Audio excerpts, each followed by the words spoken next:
The woman everyone called untouchable sat weeping at gate 47, mascara streaking her designer suit. The man in the worn denim jacket did what no one else dared. He offered her a napkin. But when her phone lit up with news that saved her empire, Claire Donovan's blood turned cold. The stranger comforting her daughter wasn't just kind. He was the ghost who'd been pulling strings all along. Before we dive into this incredible story, drop a comment with your city name so I can see how far this tale travels across the world. Now, let me take you back to where it all began. The fluorescent lights of Denver International Airport cast their sterile glow across Terminal C, creating harsh shadows that seemed to magnify every exhausted face, every frustrated sigh, every quiet moment of desperation the travelers thought no one else could see. It was 11:47 p.m. on a Thursday in late October, and the airport had that particular quality of liminal emptiness. Not quite abandoned, but hollow enough that every sound echoed with an almost cathedral-like resonance. Daniel Hayes sat in one of those uncomfortable molded plastic chairs that airports seem to purchase specifically to prevent anyone from getting too comfortable, his daughter Lily nestled against his side, her small body radiating the kind of warmth that only a 6-year-old could produce. She wore her favorite purple jacket, the one with the unicorn patch that was starting to fray at the edges, and her blonde hair, so much like her mother's had been, fell in sleepy tangles across her forehead. "Daddy," Lily whispered, her voice carrying that particular quality of childhood exhaustion that could swing from energetic to unconscious in approximately 30 seconds. "Is the plane ever going to come?" Daniel glanced at the departure board for what felt like the 100th time that evening. Delayed still blinked in red letters next to Flight 2847 to Seattle. Their flight. The one that was supposed to have left 2 hours ago. The one that would take them to his sister's house for the weekend, where Lily could play with her cousins and Daniel could maybe, just maybe, get 6 consecutive hours of sleep without worrying about work or bills or whether he was doing this single-parent thing even remotely correctly. "Soon, sweetheart," he said, brushing a strand of hair from her face with the kind of gentleness that had become second nature over the past 3 years. "Weather's just being stubborn up in Seattle. The plane's got to wait for it to calm down before it can land safely. Like when I'm stubborn and you make me wait before I can have dessert?" Daniel couldn't help but smile, his tired eyes crinkling at the corners. "Something like that, yeah." Lily seemed satisfied with this explanation, her small fingers playing with the worn pages of the picture book spread across Daniel's lap. The Velveteen Rabbit, a story about love making things real that hit differently now than it had before Sarah died. Before everything changed, before he'd learned that you could rebuild a life from broken pieces, even when some of those pieces could never be found again. He'd been reading to Lily in these quiet moments because the airport felt too big, too impersonal, too much like the world that didn't care whether you were struggling or thriving as long as you kept moving through its corridors. Reading to her was a way of creating a small pocket of warmth in all that cold fluorescence, a bubble of normalcy in the chaos of delayed flights and frustrated travelers. That's when he heard it. The sound was soft at first, almost imperceptible beneath the ambient noise of the terminal. The distant announcements, the rumble of luggage wheels, the murmur of conversations.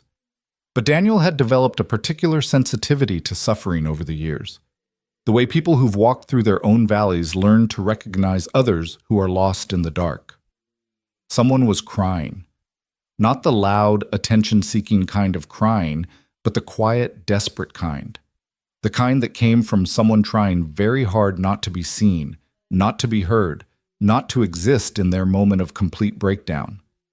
It was the crying of someone who'd forgotten how to ask for help, or who'd learned that asking never brought any. Daniel's eyes tracked the sound to a woman sitting approximately 15 feet away, positioned in one of those corner seats that people chose when they wanted to disappear. She wore a charcoal gray suit that probably cost more than Daniel's monthly rent, the kind of perfectly tailored outfit that spoke of board meetings and power lunches and decisions that affected thousands of lives. Her dark hair was pulled back in what had probably started the day as a sleek professional style, but had since begun to fall apart, strands escaping to frame a face that was currently buried in her hands. Her shoulders shook with the kind of silent sobs that felt like they might crack ribs. Daniel felt Lily shift against him, her small body going still in that way children do when they sense something wrong in the world around them. She followed his gaze to the crying woman.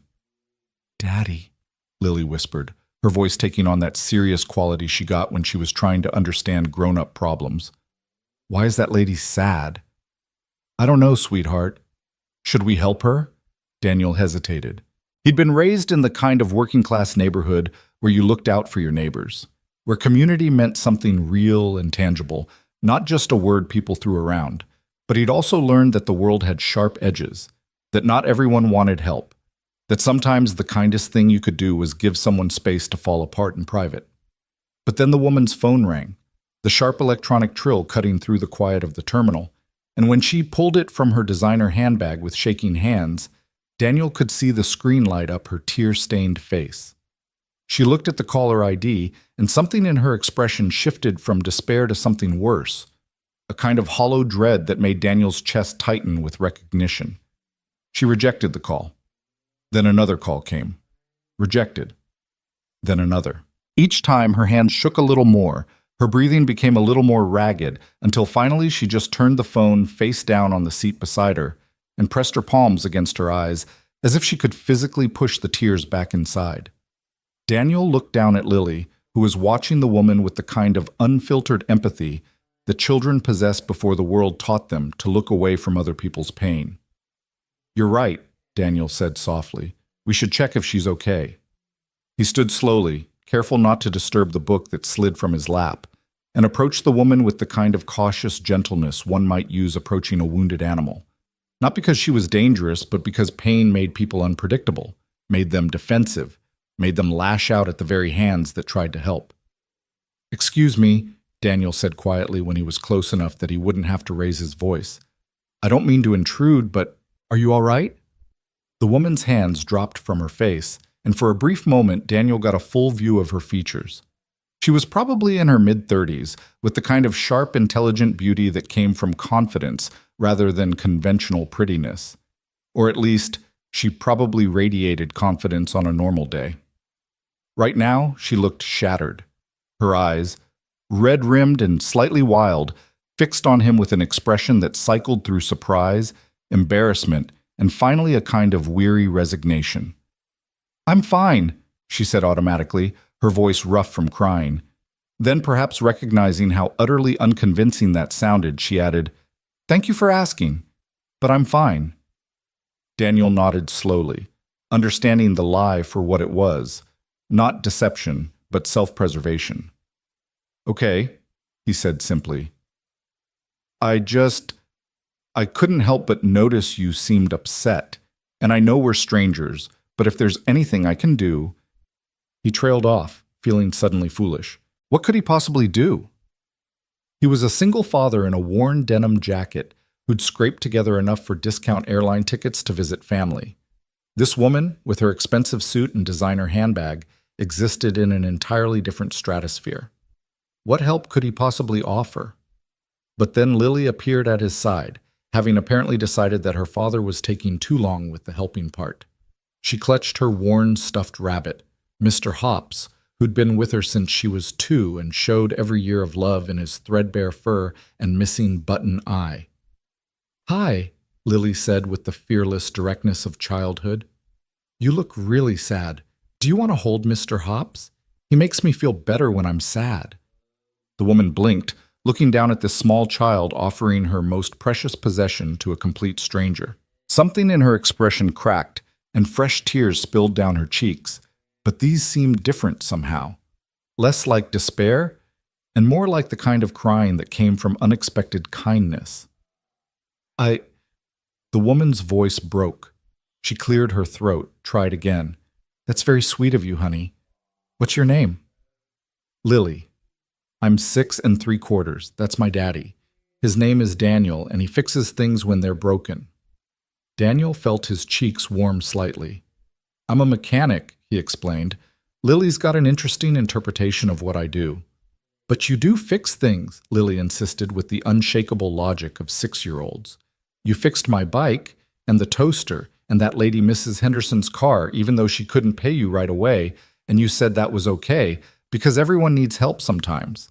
The woman was staring at Lily with an expression Daniel couldn't quite read, something between amusement and something deeper, something that looked almost like pain. "Your daughter is very wise," the woman said quietly.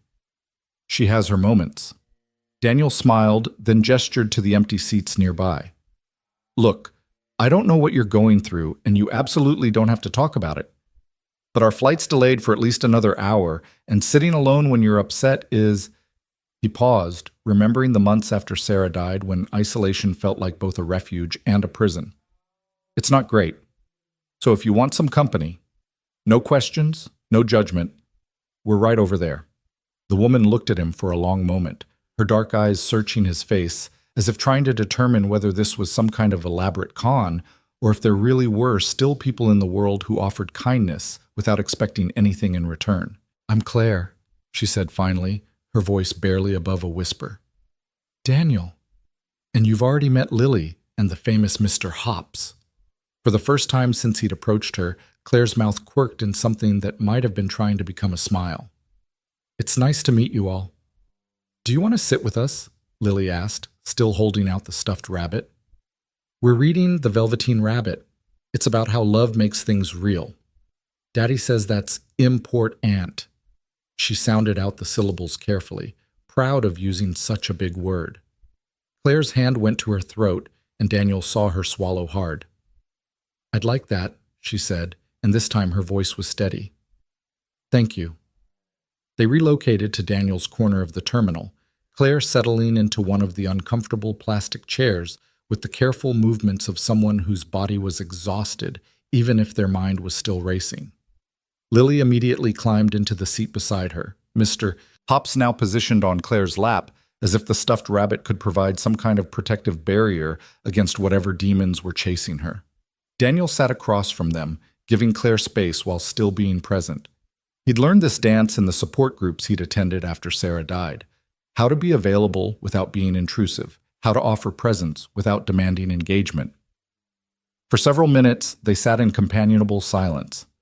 Daniel had pulled out the picture book again, reading softly to Lily, and he noticed that Claire was listening too, her breathing gradually becoming less ragged, her hands unclenching from the fists they'd been forming. Then Claire's phone buzzed again. She flinched, reaching for it automatically before stopping herself. "You can answer it if you need to," Daniel said gently. "We're not going anywhere." Claire shook her head, a bitter laugh escaping her lips. "Trust me, the last thing I need is to answer that phone."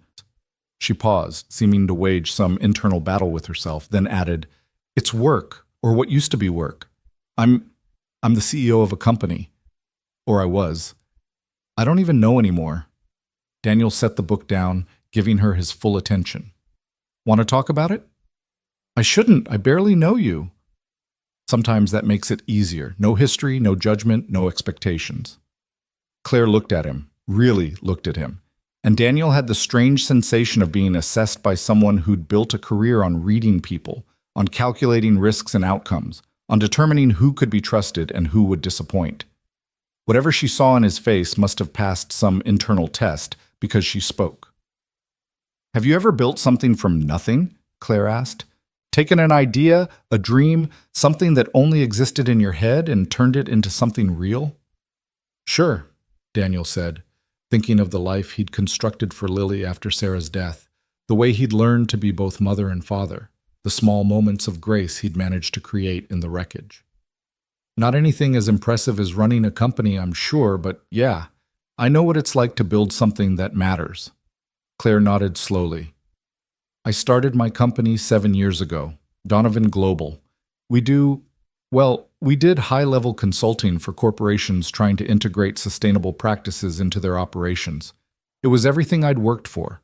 My master's thesis turned into a business model. My idealism somehow transformed into something profitable and meaningful." "That sounds incredible," Daniel said, and meant it. "It was." Claire's voice went hollow. "Right up until today, when I discovered that my CFO, a man I'd trusted for 5 years, a man I considered a friend, had been systematically embezzling funds and selling proprietary information to our competitors. 2 hours ago, the board held an emergency meeting. Our biggest investors are pulling out. The press is calling it the biggest corporate scandal of the quarter, and by this time tomorrow, everything I built will be gone. The words hung in the air between them, raw and painful. Lily had gone very still, seeming to understand that grown-ups were discussing something important, even if she didn't grasp the details. "I'm sorry," Daniel said, "because what else could you say when someone's world was collapsing?" I can't imagine how that feels." "Like drowning," Claire said simply.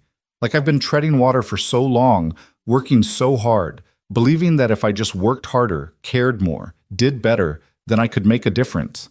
And it turns out none of it mattered. One person's greed and everything burns." Her phone buzzed again. She glanced at it, and her expression went from devastated to something approaching fear. "It's the board chair," she whispered, "calling for the 4th time tonight. Probably to officially fire me, tell me not to come back to the office, start discussing legal liability." She looked up at Daniel with eyes that were simultaneously fierce and helpless. "I gave that company everything. I missed birthdays and holidays. I lost relationships because I was always working, always fighting, always believing that what I was building mattered more than my personal life. And now they're going to take it all away like I was never even there." "Hey," Daniel said softly, leaning forward. "Look at me. You're not what happened to you today. You're not one person's betrayal. You're 7 years of building something real, something that mattered enough that bad people wanted to take it from you. That's not nothing. It feels like nothing right now." "I know, but feelings aren't facts." Daniel reached into Lily's backpack, pulling out a napkin left over from their dinner at the airport Chick-fil-A. He offered it to Claire, who took it with a shaky laugh. "A napkin. That's what my empire has come to. Crying in an airport, accepting napkins from strangers." "Sometimes strangers are easier than friends," Daniel observed. "Friends have expectations. Strangers just have napkins and time to kill before delayed flights." This pulled a genuine laugh from Claire, short and surprised, but real. She dabbed at her eyes with the napkin, then seemed to really notice Lily for the first time since they'd sat down together. "You're very quiet," Claire said to the little girl. "Are you usually this patient when your dad talks to strangers?" Lily shook her head seriously. "Usually I ask lots of questions. But you're really sad, so I'm being patient." She stumbled slightly over the word. "Daddy says when people are hurting, sometimes the best thing is just to be there. Like when Mr. Hop sits with me when I have nightmares." Claire's expression softened in a way that made her look younger, more vulnerable. "You have nightmares?" "Sometimes I dream about Mommy. She died when I was 3. I don't remember her much, but Daddy says that's okay because she's still part of me, even if I can't remember everything." Daniel saw Claire's eyes widen, her gaze shifting to him with new understanding. "I'm so sorry," she said. "I've been sitting here complaining about my problems when you've been through—" "Don't," Daniel interrupted gently. "Pain isn't a competition. Your hurt is real, even if other people have different kinds of hurt. What happened to you today matters. It's okay to feel devastated." Claire stared at him like he'd said something in a foreign language that she was only just beginning to understand. "You're not what I expected," she said finally. "What did you expect?" "I don't know. Platitudes, maybe? Or someone trying to fix me? Or someone who'd get uncomfortable and make excuses to leave." She paused. "You seem comfortable with discomfort." "I've had a lot of practice." "How do you do it? After losing your wife, raising a daughter alone, dealing with whatever struggles you must face, how do you stay so—" She gestured vaguely at him. "So calm?" Daniel considered the question seriously. "I'm not always calm. Some days I'm a mess. Some days I lock myself in the bathroom and cry, while Lily thinks I'm just taking a really long shower. Some days I'm so angry at the universe for taking Sarah that I can barely function. But then Lily needs breakfast, or she's got a school project due, or she's scared of the dark, and I remember that falling apart is a luxury I can't always afford." He reached over and took Lily's hand, squeezing gently. "She keeps me honest, keeps me moving forward even when I want to stop. And I guess over time, I've learned that things only break completely if you stop holding them together. Even when it feels impossible, even when you're exhausted, you keep holding the pieces until they start to fit again." The words settled over them like a blanket, and Daniel watched as Claire processed what he'd said. Her phone had stopped buzzing, temporarily at least, and some of the wild panic had faded from her eyes, replaced by a thoughtful sadness that seemed more manageable somehow. "Things only break if you stop holding them together," Claire repeated quietly. "I'm not sure I have the strength to keep holding." "You're still here, aren't you? Still breathing, still thinking, still feeling. That's strength. The rest is just details." Before Claire could respond, Lily climbed out of her chair and approached the woman with the kind of fearless affection that children specialized in. Without asking permission, she crawled into Claire's lap, adjusting Mr. Hops so the rabbit sat between them. "You can borrow him for as long as you need," Lily announced.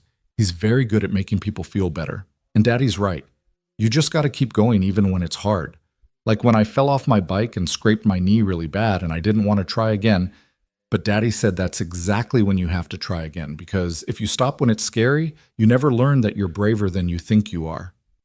Claire wrapped her arms around Lily, and Daniel saw her shoulders begin to shake again. But this time, when she cried, it felt different, less like breaking and more like releasing something that had been poisoning her from the inside. They sat like that for several minutes, this unlikely tableau in the middle of a nearly empty airport terminal. A CEO in a $1,000 suit holding a 6-year-old and a threadbare stuffed rabbit. A single father in a worn denim jacket watching two of the most important truths he knew be proven right in real time, that kindness mattered, and that human connection could bridge any divide. Eventually, Claire's tears slowed. She loosened her hold on Lily, but didn't release her completely, as if the child had become some kind of anchor in a storm. "Thank you," Claire whispered. "Both of you. I can't remember the last time someone just sat with me, listened without trying to fix or judge or use my vulnerability for leverage." "People do that?" Lily asked, her voice muffled against Claire's shoulder. "In my world, they do." "That's a sad world," Lily pronounced with the blunt honesty of childhood. "It is sometimes," Claire agreed, "though it's a little less sad right now." Daniel's phone buzzed with a text notification. He glanced at it and felt his stomach sink. "What is it?" Claire asked, apparently having developed the ability to read his micro-expressions in their short time together. "Our flight. They just pushed the delay back another 2 hours. Mechanical issue now on top of the weather." He looked at Lily, who was starting to fade despite her best efforts to stay alert. "We're not getting out of here until at least 3 in the morning." "I'm sorry," Claire said, "though selfishly, I'm glad to have the company a little longer." "Have you eaten?" Daniel asked, suddenly remembering that it had been hours since their own dinner. "There's a cafe still open on the other side of the terminal. Nothing fancy, but the coffee's decent and they make a mean grilled cheese." Claire looked down at herself. The expensive suit, the designer handbag, the life that was currently imploding in spectacular fashion, and then back at Daniel and Lily. "You know what? A grilled cheese sounds perfect."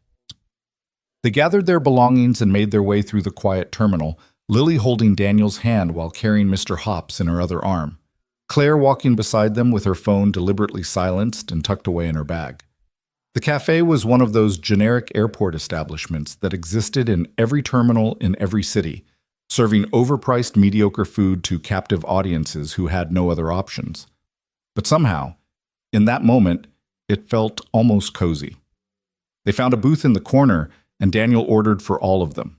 Grilled cheese sandwiches, fries that came in those little paper boats, milkshakes for himself and Lily, and coffee for Claire that she immediately wrapped her hands around as if the warmth could seep through the ceramic and into her bones. "So, tell me about your work," Claire said once they'd settled in. "Lily says you fix things. What kind of things?" "Cars mostly. I run a small garage on the east side of Denver. Nothing fancy. Oil changes, brake repairs, the occasional engine rebuild. We serve a lot of folks who can't afford dealership prices. People who need their cars to get to work, but don't have a lot of margin for unexpected expenses." "That must be rewarding work." Daniel shrugged. "It pays the bills." "Well, most of the bills, most of the time.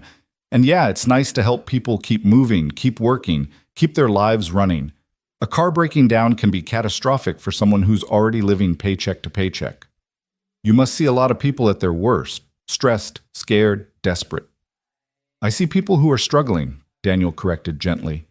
"That's not their worst. That's just their reality."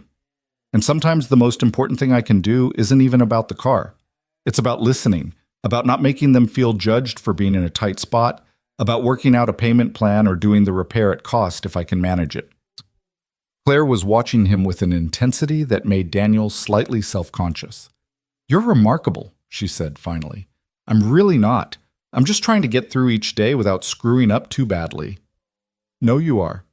You've built a life around service and compassion. You've raised a daughter who—" She looked at Lily, who was contentedly dunking fries in ketchup and humming to herself. "Who is one of the most genuine, empathetic people I've ever met. And I've met a lot of people." "Well, she came that way," Daniel said, feeling his throat tighten with love for his daughter. "I'm just trying not to mess it up, though I worry constantly that I am, that she needs more than I can give her, that losing her mother so young will scar her in ways I can't see or fix." "You're doing better than you think," Claire said softly. "Trust me, I grew up with parents who gave me everything money could buy and nothing that actually mattered. Lily has something most kids don't. A parent who actually sees her, who listens to her, who shows up." The food arrived, interrupting the moment, and they ate in comfortable silence for a while. Daniel noticed that Claire seemed to relax incrementally with each bite, as if the simple act of eating something warm and uncomplicated was helping to ground her back in her body, back in the present moment, instead of whatever catastrophic future she'd been imagining. Lily, her energy restored by food and milkshake sugar, began to chatter about school, about her best friend Emma, who could do a cartwheel, about the class pet hermit crab named Mr. Pinches, about the art project they were doing with macaroni and glitter that was going to be the most beautiful thing anyone had ever made, probably. Claire listened with the kind of focused attention that suggested she was used to processing large amounts of information and finding the meaningful threads. She asked questions that made Lily feel important, that encouraged her to elaborate on her stories. And slowly, almost imperceptibly, Daniel watched Claire transform from the broken woman he'd found crying in the terminal to something more like herself.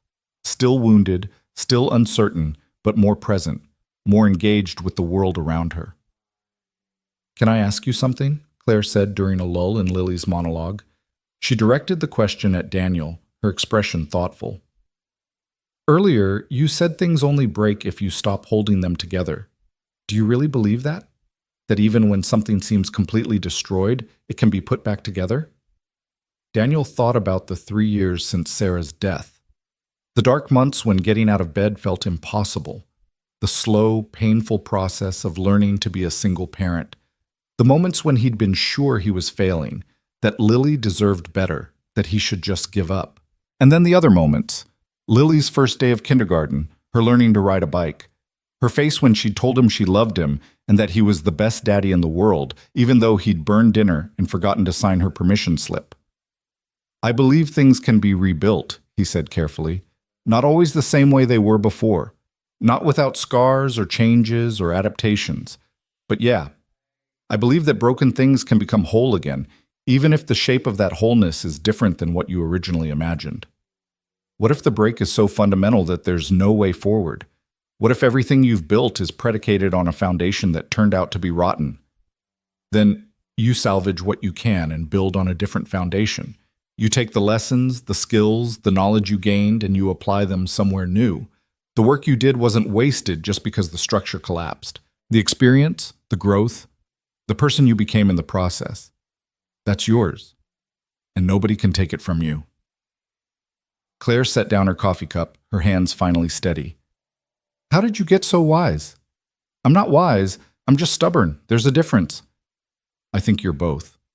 Lily had finished her food and was now constructing what appeared to be a fry and ketchup sculpture on her plate. Claire watched her with a soft expression that Daniel couldn't quite read. "Do you believe in fate?" Claire asked suddenly, "and things happening for a reason?" "I think, Daniel paused, choosing his words carefully. "I think terrible things happen, and there's no good reason for any of it. But I also think we get to choose what we do with those terrible things, whether we let them destroy us or whether we use them to become more compassionate, more aware, more human. So maybe not fate, but choice, intention. The decision to find meaning even when none was originally there. Well, that's a very optimistic worldview for someone who's been through what you have. Or maybe I've learned that the alternative, bitterness, anger, giving up, doesn't actually make anything better. It just adds more darkness to a world that already has plenty. Claire's phone buzzed again, insistent and angry sounding. She pulled it out and looked at the screen, and Daniel saw her entire body tense. "It's him," she said, her voice going flat. "My CFO, Marcus. He's calling from his personal number." "You don't have to answer," Daniel said. "I know, but maybe." She stood up, the phone still buzzing in her hand. "I'm sorry. I need to take this. I won't be long." She walked away from the table, answering the phone just before it went to voicemail, and Daniel watched her shoulders square as she prepared to face whatever conversation was coming. "Is Claire going to be okay?" Lily asked, her voice small. "I don't know, sweetheart. I hope so. I like her. She's nice. And she's trying really hard not to be sad even though she is sad. That's brave." "It is brave," Daniel agreed, pulling Lily into his lap. "You're very perceptive, you know that?" "What's perceptive?" "It means you notice things. You pay attention to how people are feeling, not just what they're saying. That's a special skill." Lily beamed at the compliment, then rested her head against his chest with a contented sigh. Daniel could see Claire through the cafe window, pacing back and forth as she talked on the phone. Her free hand gestured emphatically, and even from a distance, he could read the tension in every line of her body. After about 5 minutes, she ended the call and stood very still for a moment, staring at her phone as if it might bite her. Then she walked slowly back to their table, her expression unreadable. "Everything okay?" Daniel asked, though it was clear from her face that things were decidedly not okay. Claire slid back into the booth, setting her phone on the table with exaggerated care, as if she was afraid she might throw it otherwise. "That was Marcus, the man who destroyed my company. Do you know what he said? He apologized. He actually had the audacity to call me after embezzling millions and selling our proprietary information to competitors and tell me he was sorry, that he was under financial pressure, that he made mistakes, that he hopes I can forgive him someday." Her voice had risen slightly, drawing looks from the few other patrons in the cafe. Daniel reached across the table and gently touched her hand, a silent reminder to breathe. "What did you say?" he asked. "I told him he was a coward. I told him that what he did wasn't a mistake, it was a choice. That he had 100 opportunities to come to me, to ask for help, to do literally anything other than steal from people who trusted him.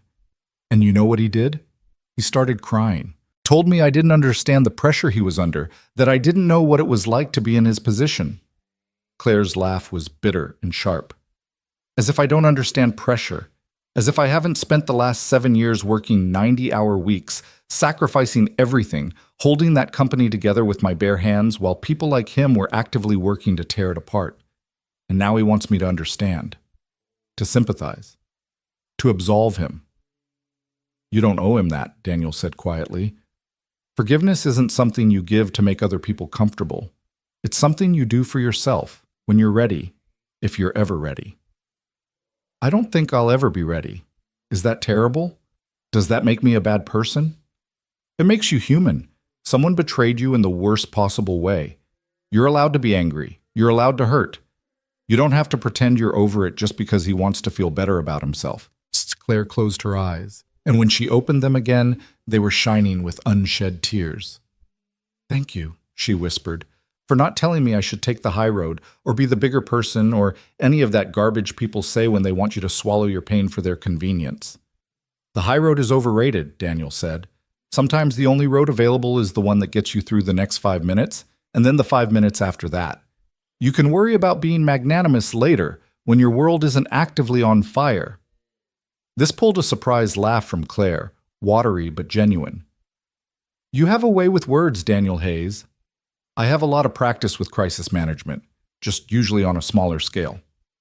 They finished their meal in a more contemplative silence, the earlier ease tempered by Claire's phone call but not entirely destroyed. Lily had fallen asleep in Daniel's lap, her small body warm and heavy with the complete abandonment of childhood sleep, Mr. Hops tucked securely under her arm. Daniel glanced at his watch. 1:47 a.m. Still over an hour before their rescheduled flight time, assuming there were no more delays. The terminal had grown even quieter, if that was possible, and the world felt reduced to just this cafe, these people, this pocket of time carved out from the chaos of regular life. "Can I tell you something?" Claire said suddenly, her voice soft enough that Daniel had to lean forward to hear her properly. "Of course." When I was sitting in that terminal earlier, crying like a complete mess, I was thinking about ways to end things, not... She saw Daniel's expression change and quickly clarified. "Not suicide. Nothing like that. But maybe just disappearing. Getting on a flight to somewhere far away and never coming back. Starting over with a new name, a new life, leaving all of this behind. That's not an unreasonable thought," Daniel said carefully. "When everything falls apart, the idea of a clean slate can be pretty appealing. But then you came over, you and Lily, and you were so unexpectedly kind, so present, so real. And I realized that running away wouldn't actually solve anything. That wherever I went, I'd still be me, still carrying all of this pain and anger and confusion. So maybe instead of running, I need to figure out how to stand still, how to face this and work through it instead of around it."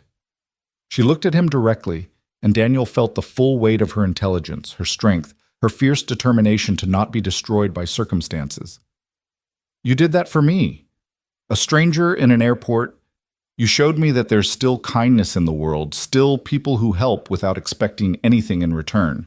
And I need you to know that you might have actually saved my life tonight." Daniel felt his chest tighten. "Claire, I didn't do anything special. I just sat with you." "That's exactly what made it special. You just sat with me. No agenda, no judgment, no expectations. Do you have any idea how rare that is? Especially in my world, where every interaction is transactional, every conversation has an angle, every kindness comes with strings attached. I'm sorry your world is like that. I'm starting to think I've been living in the wrong world." Claire paused, seeming to wrestle with something internal. "Can I ask you a personal question?" "Sure." "What did you do before the garage? Lily mentioned something about fixing things, but there's something about the way you talk, the way you carry yourself. You seem like someone who's done more than just repair work, you know?" Daniel felt a familiar tension creep into his shoulders. This was the question he'd learned to dread, the one that forced him to either lie or reveal parts of his past that he'd worked hard to leave behind. I used to work in business," he said carefully. "Corporate consulting, actually. Strategic planning, efficiency optimization, that kind of thing. But after Sarah died, I couldn't..." He trailed off, looking down at Lily's sleeping face. "I couldn't be that person anymore. Couldn't care about profit margins and market shares when nothing felt like it mattered. So I walked away. Went back to something I'd loved as a teenager, sites, working with my hands, fixing tangible problems with visible solutions." Claire was watching him with that analytical intensity again. "You gave up a corporate career to become a mechanic?" "I traded one kind of work for another kind of work. The pay's not as good, but I sleep better at night. Well, when Lily lets me sleep." That must have been a difficult decision. It was the only decision. The corporate world, it chews people up. It makes you think that success is the same thing as worth, that productivity is the same thing as purpose. And after Sarah died, I realized that I'd been living someone else's definition of a good life. So I decided to try living my own definition instead. "Do you ever regret it?" Daniel looked at his daughter, at her peaceful face, and the way she clutched Mr. Hops even in sleep. "Not for a second." "I envy you," Claire said softly. "That clarity, that certainty about what matters. You have that too, buried under all the noise. Otherwise, you wouldn't be so devastated about what happened. You built something you believed in. That matters. What happened to it doesn't change the fact that you tried, that you cared, that you fought for something bigger than yourself." Before Claire could respond, an announcement crackled over the terminal speakers. "Attention passengers on Flight 2847 to Seattle. We apologize for the continued delay. Due to persistent mechanical issues, this flight has been canceled. Please proceed to the airline desk to discuss rebooking options. We sincerely apologize for any inconvenience." Daniel felt his heart sink. Canceled, which meant they probably wouldn't get another flight until morning, which meant calling his sister to let her know they weren't coming, which meant disappointing Lily, which meant another day of using vacation time he couldn't really afford to use. "Daddy?" Lily stirred in his arms, woken by the announcement. What's happening? Our flight got canceled, sweetheart.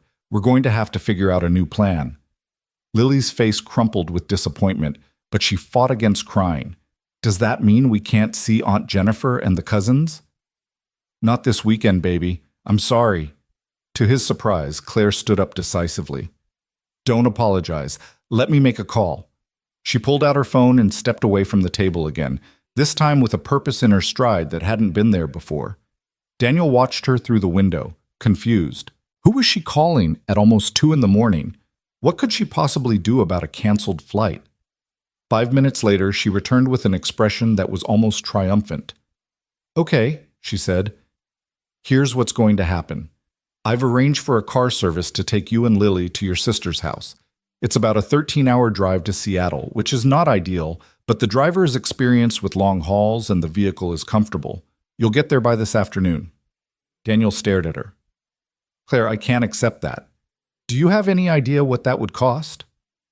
I have a perfect idea of what it costs, which is exactly why I'm doing it. Daniel, you've spent the last few hours keeping me from completely falling apart. You've shared your food, your time, your wisdom, your daughter's beloved stuffed rabbit. The absolute least I can do is make sure Lily gets to see her cousins. But no buts. The car is already on its way. It'll be here in 20 minutes. And before you object again, please understand that I need to do this. I need to remember that even when my own world is imploding, I can still do something good for someone else. You're giving me that gift. Daniel looked at Lily, who was watching the exchange with wide, hopeful eyes. Then back at Claire, who had somehow transformed in the last few hours from devastated to determined. Thank you, he said finally. That's incredibly generous. It's incredibly selfish, Claire corrected with a small smile. But I'm glad you're willing to accept my selfishness. They gathered their belongings and made their way to the terminal exit where the car would arrive. The early morning air was cool and crisp when they stepped outside, carrying that particular quality of pre-dawn darkness that felt both ominous and full of possibility. While they waited, Lily finally asked the question that had probably been bothering her for hours. Claire, are you going to be okay? After what happened with your company? Claire knelt down so she was at Lily's eye level. You know what? I think I am. It's going to be hard and scary, and there's going to be a lot to figure out. But I met you and your dad tonight, and you reminded me of something important. What's that? That the most valuable things can't be taken from you. Your dad's love for you, your kindness, the person you choose to be. Those things are yours no matter what happens. And I built a company, but I'm more than just my company. I'm also a person who cares about doing good work, who wants to make the world better, who isn't going to let one person's betrayal define my entire story. That's good, Lily said seriously, because you seem really nice and smart, and it would be sad if you gave up. Claire laughed, pulling Lily into a hug. I'm not going to give up, I promise. A black SUV pulled up to the curb, sleek and professional. The driver got out, a middle-aged man with kind eyes who helped load their luggage with efficient courtesy. This is really happening, Daniel said, still somewhat stunned. This is really happening, Claire confirmed. She pulled a business card from her wallet and pressed it into Daniel's hand. This has my personal cell number. Call me when you get to your sister's, okay? I want to know you arrive safely. I will. They stood there awkwardly for a moment, two strangers who'd somehow become important to each other in the span of a few hours. Thank you, Claire said finally, for everything, for sitting with me when I was falling apart, for reminding me that kindness still exists, for letting me be part of your family, even if just for tonight. Thank you for letting us help. And Claire? Daniel met her eyes directly. Whatever happens with your company, with the investigation, with all of it, you're going to be okay. Maybe not today, maybe not next week, but eventually. Because you're the kind of person who keeps holding the pieces together, even when it seems impossible. That's strength. Claire's eyes welled up again, but she smiled through the tears. You're the kind of person who restores faith in humanity, Daniel Hayes.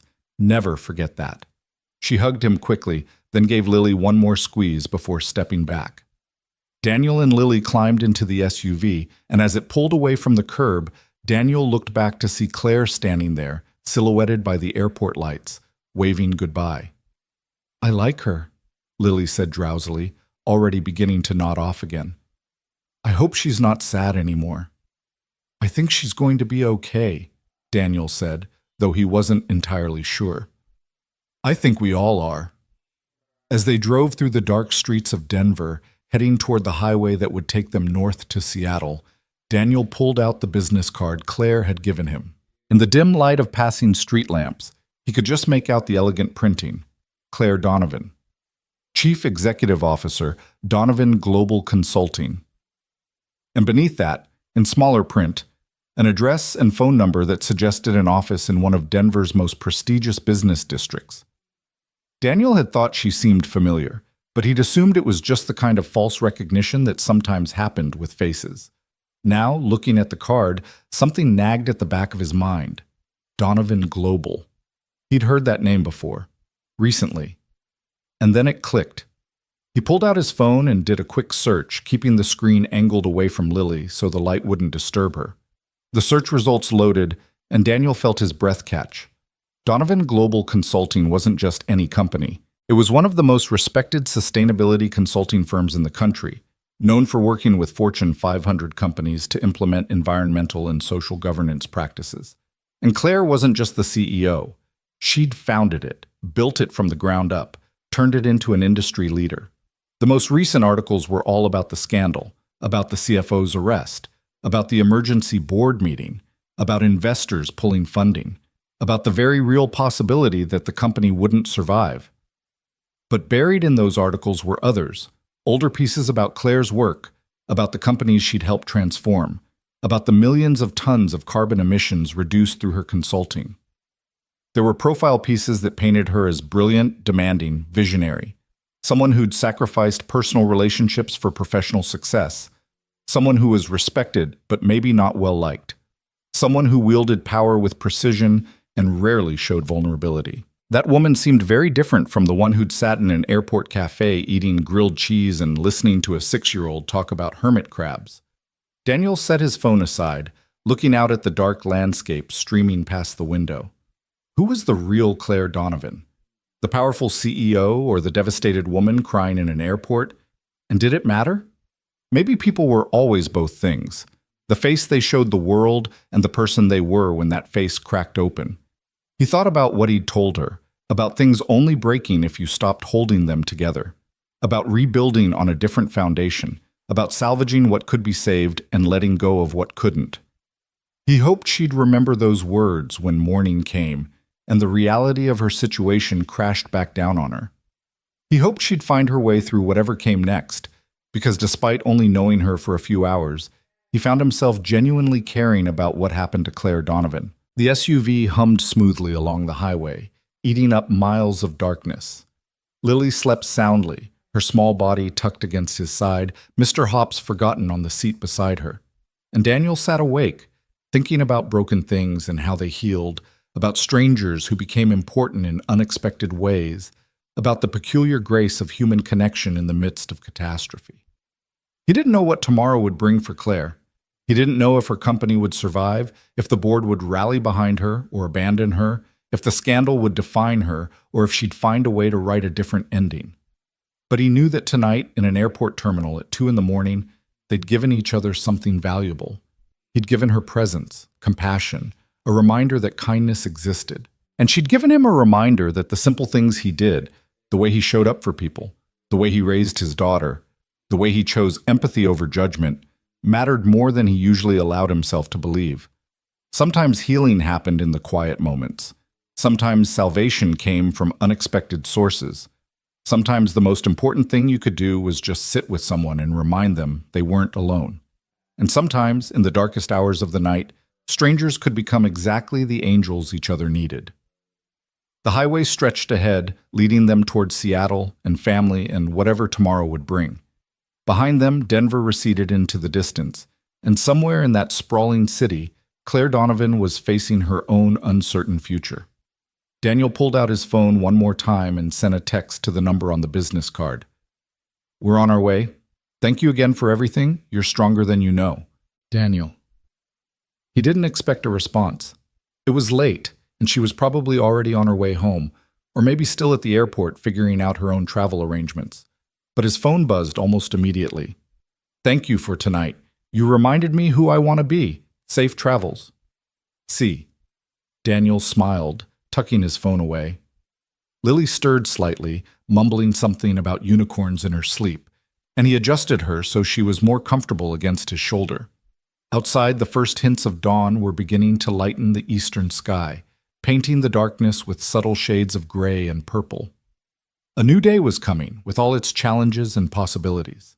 And somewhere between the darkness and the light, in the transition from night to morning, Daniel Hayes and Claire Donovan both carried forward the unexpected gift they'd given each other. The reminder that even in the worst moments, even when everything seemed broken beyond repair, human connection could light a way forward. The road stretched on, and they kept moving toward whatever came next. The SUV crossed into Wyoming just as the sun broke fully over the horizon, transforming the landscape from shadowy shapes into golden plains that stretched endlessly in every direction. Daniel had dozed fitfully for the past hour, his body finally surrendering to exhaustion even as his mind refused to fully quiet. Now, blinking awake in the morning light, he found Lily pressed against the window, her breath fogging the glass as she watched the world stream past. "Morning, sweetheart," he said, his voice rough with sleep. "How long have you been awake?" "Forever," Lily said dramatically, though her watch, the pink plastic one with the unicorn face, showed it had probably been all of 15 minutes. "Daddy, why did that lady give us this fancy car? Is she like a princess or something?" Daniel smiled despite his grogginess. "Not exactly a princess. She's a businesswoman, someone who helps companies do better work." "But she was so sad. Does helping companies make people sad?" The question was so earnest, so genuinely confused, that Daniel had to pause and consider his answer carefully. How did you explain corporate betrayal and financial scandal to a 6-year-old without crushing her natural optimism about the world? "Sometimes when you care a lot about something you've built, and someone hurts it, that makes you sad," he said finally. "Like if you spent a really long time building a sandcastle and someone came and kicked it over on purpose. That would make you sad, right?" "That would make me really mad," Lily corrected. "And I'd tell them they were mean and I wouldn't be their friend anymore." Well, that's kind of what happened to Claire. Someone she trusted did something mean to something she'd worked really hard to build. Lily was quiet for a moment, processing this with the serious concentration she applied to all weighty matters. "But we made her feel better, right? With Mr. Hops and the grilled cheese?" "I think we helped, yeah." "Good." Lily settled back against her seat with the satisfied air of someone who'd done their good deed for the day. Then, with the lightning-fast subject changes that characterized childhood conversation, she asked, "Can we stop for pancakes? I'm really hungry, and the driver man said there's a place up ahead that has really good pancakes." The driver, whose name Daniel had learned was Robert, glanced in the rearview mirror with a smile. "About 20 miles ahead. Best pancakes in eastern Wyoming, or so they claim. We could all use some breakfast and a chance to stretch our legs." They pulled off at a small town that existed primarily as a service stop for travelers on the interstate. A handful of gas stations, a truck stop, and a diner that advertised its famous pancakes on a sign that had probably been there since the 1970s. The place was called Millie's, and when they walked in, the smell of coffee and bacon and maple syrup wrapped around them like a warm blanket. A waitress who'd probably been working there since that sign went up approached with coffee pot in hand and a smile that had seen 10,000 tired travelers pass through. "Morning, folks. Booth or counter?" "Booth, please," Daniel said, and they followed her to a spot by the window where Lily could watch the trucks rumbling past on the interstate. They ordered a stack of pancakes for Lily, eggs and hash browns for Daniel, and Robert requested the trucker's special with a side of biscuits and gravy. While they waited, Daniel pulled out his phone and saw 3 missed calls from his sister Jennifer, along with a string of increasingly worried text messages. He stepped outside to call her back, the morning air crisp and cool against his face. "Daniel, thank God. I've been trying to reach you for hours. What happened with your flight?" "It got canceled, mechanical issues, but Jen, listen, we're actually on our way. We should be there by this afternoon." "You drove?" "Daniel, that's insane. It's like a 13-hour drive and you must be exhausted from waiting at the airport all night." "I didn't drive. It's a long story, but someone very kind arranged for a car service. We're in good hands. There was a long pause on the other end of the line. Someone arranged for a car service? Who? Daniel, what's going on?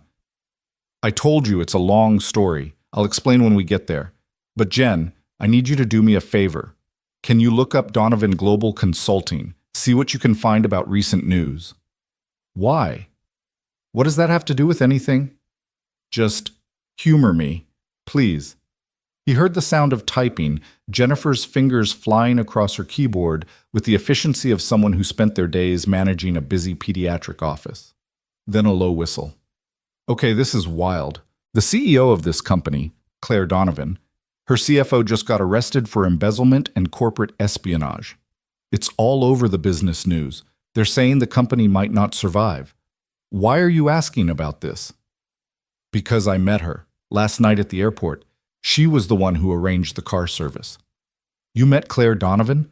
The Claire Donovan? And she just arranged a car service for you out of the goodness of her heart? It wasn't like that. She was having the worst night of her life, and Lily and we sat with her, talked to her, and I guess she wanted to do something nice in return. Jennifer was quiet for a long moment. When she spoke again, her voice had softened. Only you, Danny. Only you would end up in an airport at midnight, find a crying CEO, and somehow make enough of an impression that she'd send you to Seattle in a private car service. It's not a private car service, just a regular car service. With a 13-hour drive? Daniel, do you have any idea what that costs? I told her I couldn't accept it, but she insisted. Said she needed to do something good after everything that had happened. This woman sounds like she's either a saint or completely unhinged. She's neither. She's just human. Someone who got betrayed and was trying to remember what kindness looked like. Daniel paused, watching a semi-truck pull into the parking lot. Jen, can you keep looking into the story? I want to know what happens with her company. You like her? I don't even know her. We talked for a few hours. You like her, Jennifer repeated with the absolute certainty of a sister who'd known him for 37 years. I can hear it in your voice. What I feel is concerned. She's going through hell, and I want to make sure she's okay. Uh-huh. Well, I'll keep an eye on the news. And Danny? Drive safe, or ride safe, whatever. Just get here in one piece. Will do. Love you. Love you too. Daniel ended the call and stood for a moment in the parking lot, letting the morning sun warm his face. Jennifer wasn't wrong exactly. There had been something about Claire, beyond the obvious circumstances of her crisis, that had resonated with him. A fundamental decency, maybe. A willingness to be vulnerable. A capacity for gratitude that felt rare in his experience.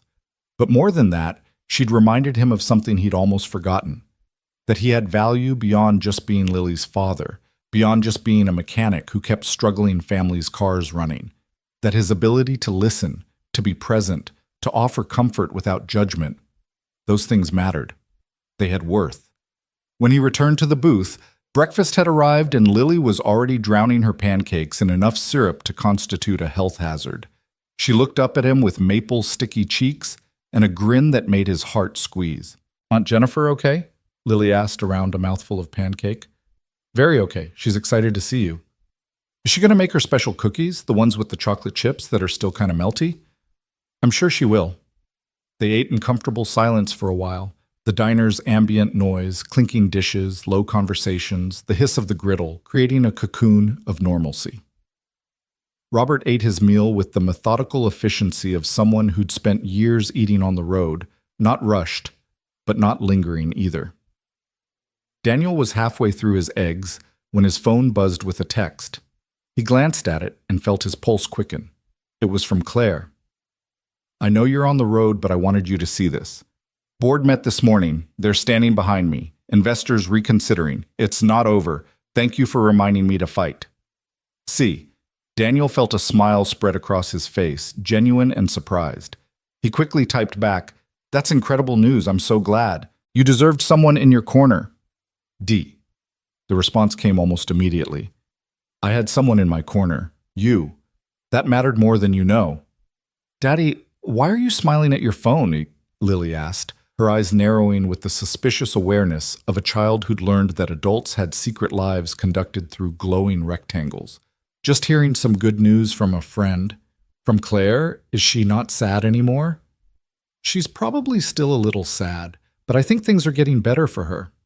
Good. I liked her. She listened really good when I talked about Mr. Pinches. Most grown-ups don't really listen when kids talk about hermit crabs. Daniel reached across the table and booped Lily's syrup-sticky nose. You're very wise, you know that? I know, Lily said with the supreme confidence of childhood. Can we get pie for later?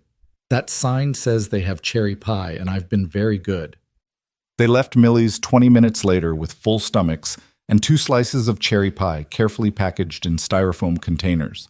The morning had fully arrived now, the sky a brilliant blue that seemed impossible after the gray exhaustion of the previous night. Back in the SUV, Lily entertained herself with a coloring book while Robert navigated them back onto the interstate, the vehicle settling into the steady rhythm of highway travel. Daniel found himself thinking about Claire's text, about the board standing behind her. He pulled out his phone and did what he probably shouldn't have done. He started researching her more thoroughly. The articles painted a complex picture.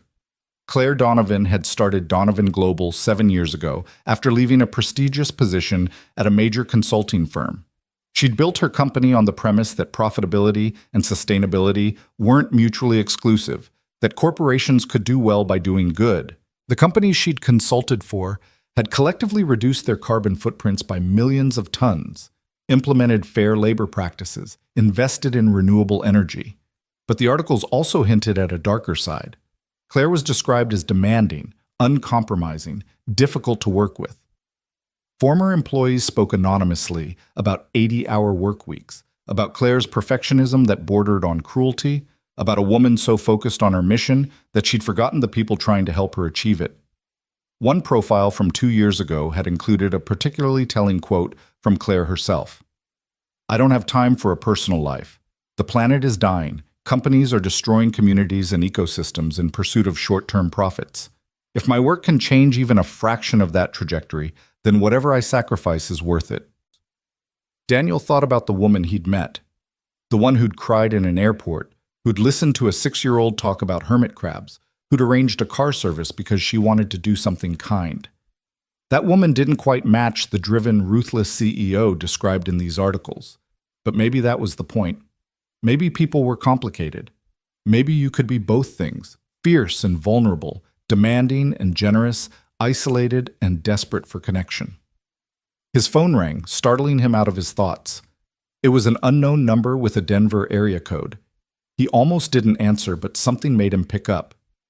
Hello? Daniel, it's Claire. I hope it's okay that I'm calling. I know you're traveling and I don't want to be intrusive, but I wanted to hear your voice. Is that weird? That's probably weird. She sounded different than she had last night. More energetic. More like someone who'd rediscovered their footing. But underneath the renewed confidence, Daniel could still hear traces of vulnerability. It's not weird, he said. I'm glad you called. I got your text about the board. That's amazing news. It's not over yet. There's still the investigation, the press, the clients we've lost. But at least I'm not fighting alone anymore. She paused, and he heard what sounded like traffic in the background. Can I ask you something? And I want you to be honest. Of course. Last night, when you sat with me, when you listened to me fall apart, was that pity? Were you just being nice to some pathetic stranger who couldn't keep her life together? The question caught Daniel off guard with its raw insecurity. No, he said firmly. That wasn't pity. That was, I don't know exactly what to call it. Recognition, maybe? I saw someone in pain who was trying to carry it alone, and I remembered what that felt like. So I did what I wished someone had done for me when Sarah died. Which was? Just be there. Not trying to fix it or minimize it or rush me through it. Just being present. He heard Claire take a shaky breath. I've spent the last 7 years building walls, keeping people at a distance, convincing myself that being strong meant never needing anyone. And then in one night, a stranger and his daughter dismantled all those walls just by being kind. It's disorienting. I imagine it is. Daniel, I need to tell you something. About the car service. Okay. It's not just a car service. I mean, it is, but it's also, I wanted to do more than just get you to Seattle. I wanted to do something that might actually help. So I made some calls this morning, and I found out that your garage has been operating on pretty thin margins, that you've been doing a lot of pro bono work for people who can't afford to pay, which is admirable, but not sustainable. Daniel felt his stomach drop. Claire, what did you do? Nothing invasive, I promise. I know people. People who work in community investment, in small business grants, in connecting good people with resources. And I made some introductions. There's a foundation that specifically supports businesses that serve low-income communities. They want to talk to you about a grant that could help expand your operation, maybe hire some help, let you keep doing the work you're doing without sacrificing your own financial stability. I can't accept charity. It's not charity. It's a grant for qualifying businesses. You'd have to apply, submit financial records, prove that you meet their criteria. I just opened a door. What you do with it is entirely up to you. Daniel didn't know what to say. Part of him wanted to be angry at the intrusion, at Claire digging into his business, at the implication that he couldn't handle his own affairs. But a larger part of him recognized the gesture for what it was. Someone trying to pay forward the kindness they'd received, trying to create something positive in the wake of devastation. Why? He asked finally. Why go to all this trouble for someone you barely know? Because you reminded me why I started my company in the first place. Not for the money or the prestige or the power, but because I wanted to help people. I wanted to make things better. And somewhere along the way, I forgot that. I got so focused on the mission that I lost sight of the individual people the mission was supposed to serve. Her voice cracked slightly. You and Lily, you didn't see a CEO or a company or any of that. You just saw a person who needed help. And you helped. So now I'm trying to do the same. Claire, I know it's a lot, and I know we just met. But Daniel, in the middle of the worst night of my life, you gave me something I didn't even know I needed. You gave me hope. You reminded me that genuine human connection still exists, that not every interaction is transactional, that there are still people in the world who show up for each other without expecting anything in return. That's everything. So please let me do this one thing. Let me try to give back even a fraction of what you gave me. Daniel looked out the window at the passing Wyoming landscape, at the endless sky and rolling plains. He thought about his garage, about the families he served, about how many more people he could help if he didn't have to choose between paying his own bills and offering someone a payment plan. He thought about Lily, about giving her a more stable future, about maybe being able to save for her college fund instead of living paycheck to paycheck. Okay, he said quietly. Thank you. I'll look into the grant. He could hear the smile in Claire's voice. Thank you for letting me help. And Daniel, there's something else I need to tell you. Should I be worried? No, maybe. I don't know. She laughed, a sound that was half nervous, half hopeful. I've been thinking about what you said last night, about rebuilding on a different foundation, about salvaging what you can and letting go of what you can't. And I think I need to make some changes, not just to save the company, but to save myself. What kind of changes? I don't know yet, but I know I can't keep being the person I've been. The person who works 90 hours a week and calls it dedication when it's really just fear of being still. The person who pushes people away because vulnerability feels like weakness. The person who measures worth in profit margins and impact reports instead of moments like last night where real connection actually happened. That's brave, Daniel said. Admitting you need to change. Or terrifying. I'm not sure there's a difference. Claire paused and he heard car horns in the background. I should let you go. You're traveling and I'm monopolizing your time. But Daniel, will you call me when you get to Seattle? I want to know you arrived safely. I will. And Claire, what you're doing, questioning everything, trying to find a better way forward, that's not weakness. That's evolution. That's growth. I hope you're right. I usually am. Just ask Lily. This pulled a genuine laugh from Claire, lighter and freer than anything he'd heard from her the night before. Give that wonderful daughter of yours a hug for me. And tell Mr. Hops I appreciate his service. Will do. Take care of yourself, okay? I'm trying. You too. The call ended, and Daniel sat for a moment in the quiet hum of the vehicle, processing everything Claire had said. Lily looked up from her coloring book, her expression curious. Was that Claire again? Is she okay? Yes, sweetheart. I think she's going to be okay. Good. I told you Mr. Hops would help. He's very good at making people feel better. Daniel smiled, reaching over to ruffle Lily's hair. You were absolutely right. They drove through the morning and into early afternoon, stopping once more for lunch at a truck stop, where Lily insisted on ordering chicken nuggets shaped like dinosaurs because they were more fun than regular nuggets. Robert proved to be excellent company, a former Marine who'd spent 20 years serving before transitioning to civilian life as a driver. He shared stories about his own children, now grown with families of their own, and listened with genuine interest when Lily explained the complex social dynamics of first-grade recess politics. Daniel found himself relaxing into the journey, the miles passing in a meditation of movement. He dozed intermittently, waking to new landscapes, the mountains of Wyoming giving way to the plains of Montana, the world shifting and changing outside the window, while the interior of the vehicle remained constant. Around 3 in the afternoon, his phone buzzed with a news alert. He'd set up alerts for Donovan Global after Claire had texted him, wanting to stay informed about how the situation developed. This alert made his breath catch. Breaking. Donovan Global CEO announces major restructuring, pledges return to values-first business model. He clicked through to the article, skimming quickly. Claire had held a press conference that morning, just hours after their phone call. She'd acknowledged the betrayal, the damage to the company, the loss of investor confidence. But instead of being defensive or making excuses, she'd done something unexpected. She'd apologized. Not for the embezzlement, that wasn't her fault, but for the culture that had allowed it to happen, for creating an environment where people felt they couldn't come forward with problems, for prioritizing growth over people, metrics over humanity. And then she'd announced changes. A new position, Chief Ethics Officer, reporting directly to her. Mandatory limits on work hours. Increased transparency in financial operations. A commitment to not just advising other companies on their values, but living those values themselves. The business reporters were divided. Some called it a brilliant PR move. Others predicted it would sink the company faster than the scandal itself. But everyone agreed on one thing. It was unprecedented for a CEO in crisis to respond with such radical honesty and vulnerability. Daniel showed the article to Robert, who'd pulled over at a rest stop to stretch his legs. Your friend's making waves, Robert observed.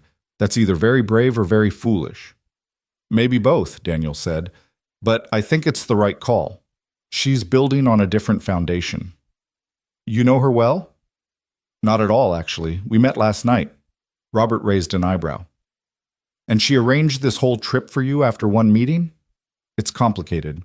Clearly, Robert smiled knowingly. Sir, I've been driving people for 15 years. I've seen a lot of human behavior, learned to read situations pretty well. And this situation, this has all the hallmarks of two people who made a real connection. Rare thing that, especially in this day and age when everyone's so busy performing their lives instead of living them. That's either very brave or very foolish. Maybe both, Daniel said, but I think it's the right call. She's building on a different foundation. You know her well? Not at all, actually. We met last night. Robert raised an eyebrow. And she arranged this whole trip for you after one meeting? It's complicated. Clearly, Robert smiled knowingly. Sir, I've been driving people for 15 years. I've seen a lot of human behavior, learned to read situations pretty well.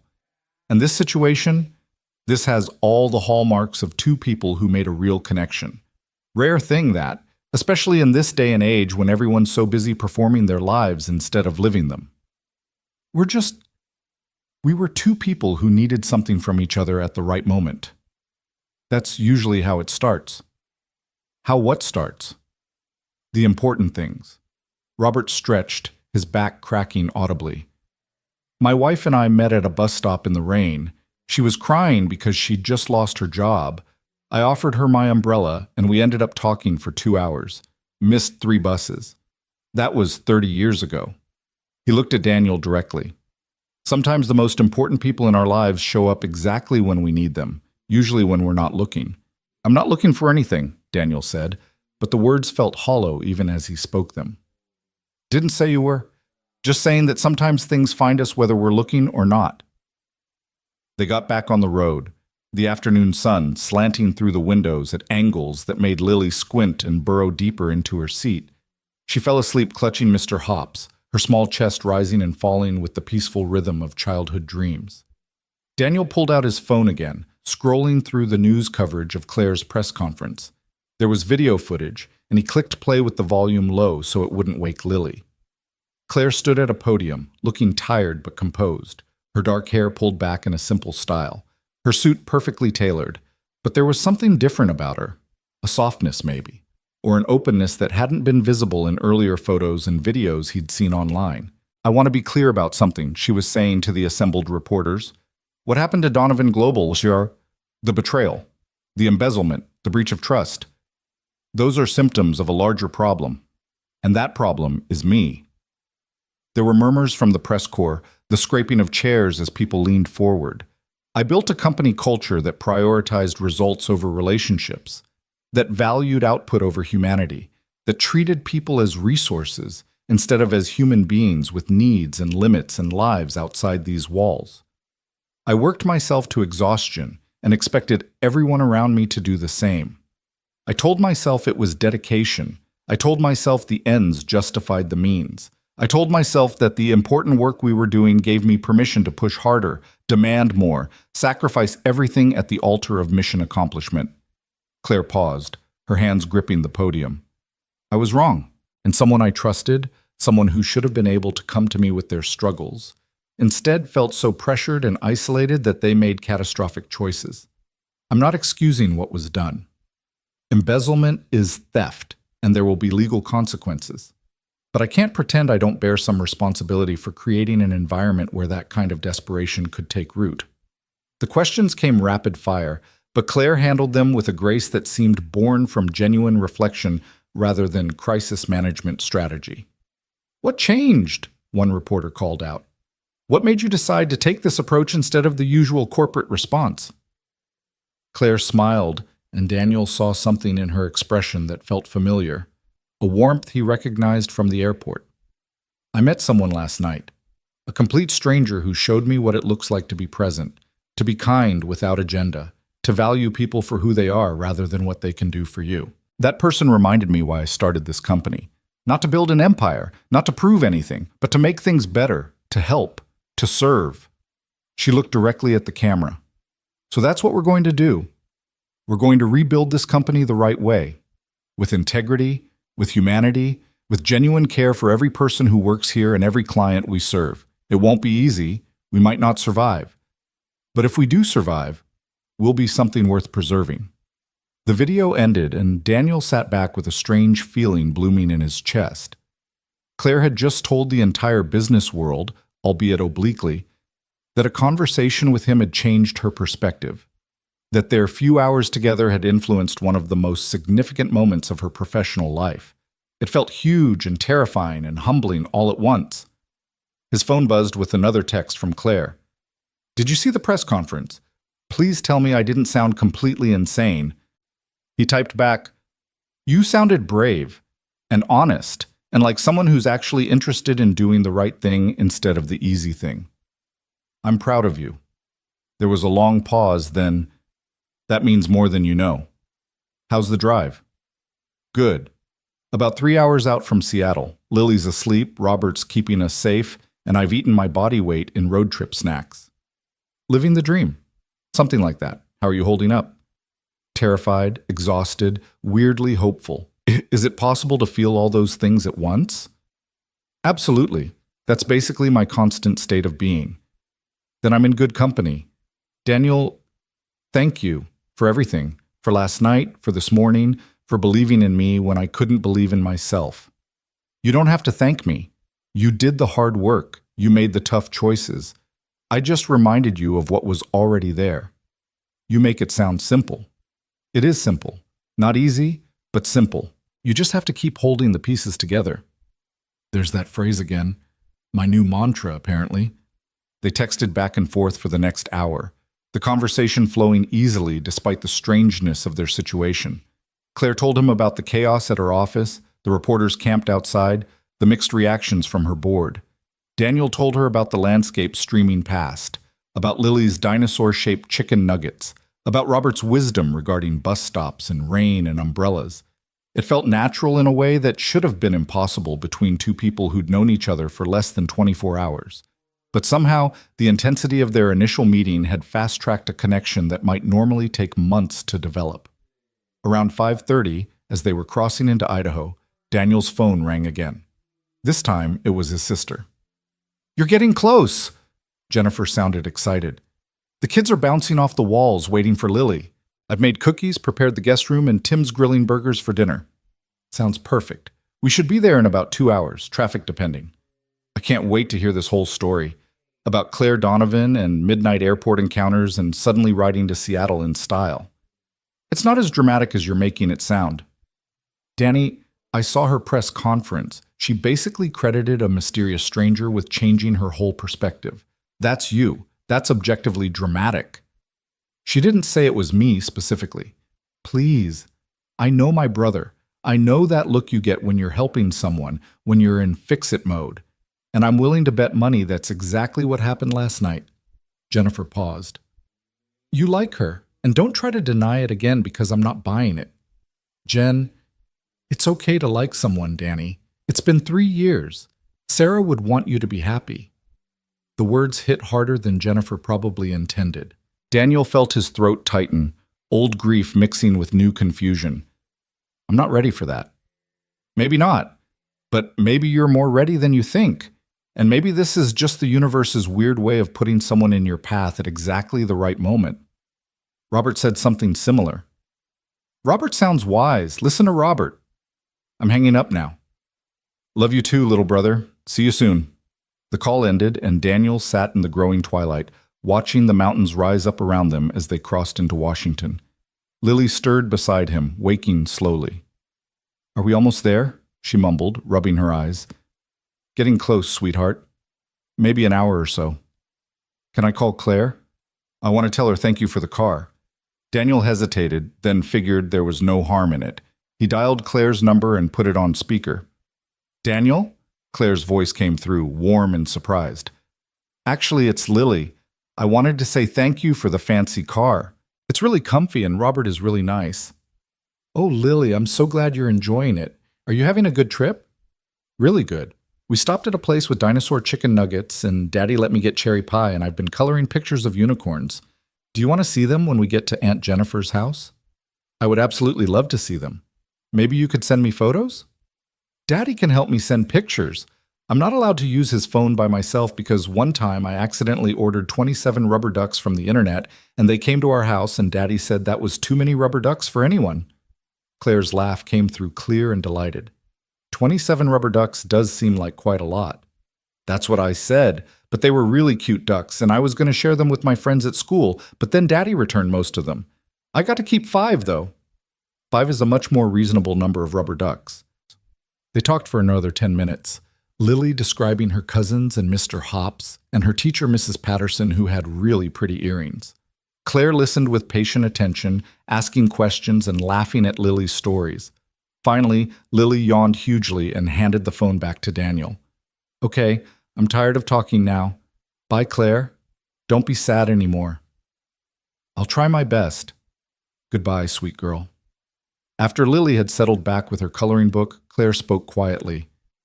"She's incredible, Daniel. You've raised an amazing human." "I got lucky. She came pre-programmed with empathy and wonder. I'm just trying not to screw it up." "You're doing more than that. You're showing her what it looks like to be present, to be kind, to show up for people. That's everything." They talked until the Seattle skyline appeared on the horizon, the Space Needle visible in the distance against the darkening sky. Daniel felt a strange reluctance to end the call, even though they'd be pulling up to Jennifer's house in just minutes. "I should go," he said finally. "We're almost there. Call me later, if you're not too tired." "I will. And Claire, you're going to get through this. Whatever happens next, you're strong enough to handle it." "I'm starting to believe that might be true." The SUV pulled up to Jennifer's house right at 7 o'clock, the front porch lit up with welcoming lights. Before Robert had even put the vehicle in park, the front door burst open and 3 children came tumbling out, followed by Jennifer and her husband Tim. Lily was out of the car in a flash, throwing herself into her cousin's arms with the abandon of long-awaited reunion. Jennifer pulled Daniel into a fierce hug. "You look exhausted," she said. "I feel exhausted, but happy. You look happy too." And standing there on his sister's front lawn, surrounded by family and laughter, and the promise of burgers and those melty chocolate chip cookies, Daniel realized she was right. Despite the exhaustion, despite the strangeness of the last 24 hours, despite everything, he was happy. He helped Robert unload their bags, pressing a generous tip into the man's hand despite his protests. "You take care of yourself," Robert said. "And that friend of yours too. Something tells me you're both going to be just fine." As Robert drove away and the family headed inside, Daniel's phone buzzed one more time. "Claire, thank you for everything, for last night, for today, for reminding me what matters." "Sweet dreams, Daniel Hayes." Daniel smiled, typing back, "Sweet dreams, Claire Donovan. Tomorrow's a new day."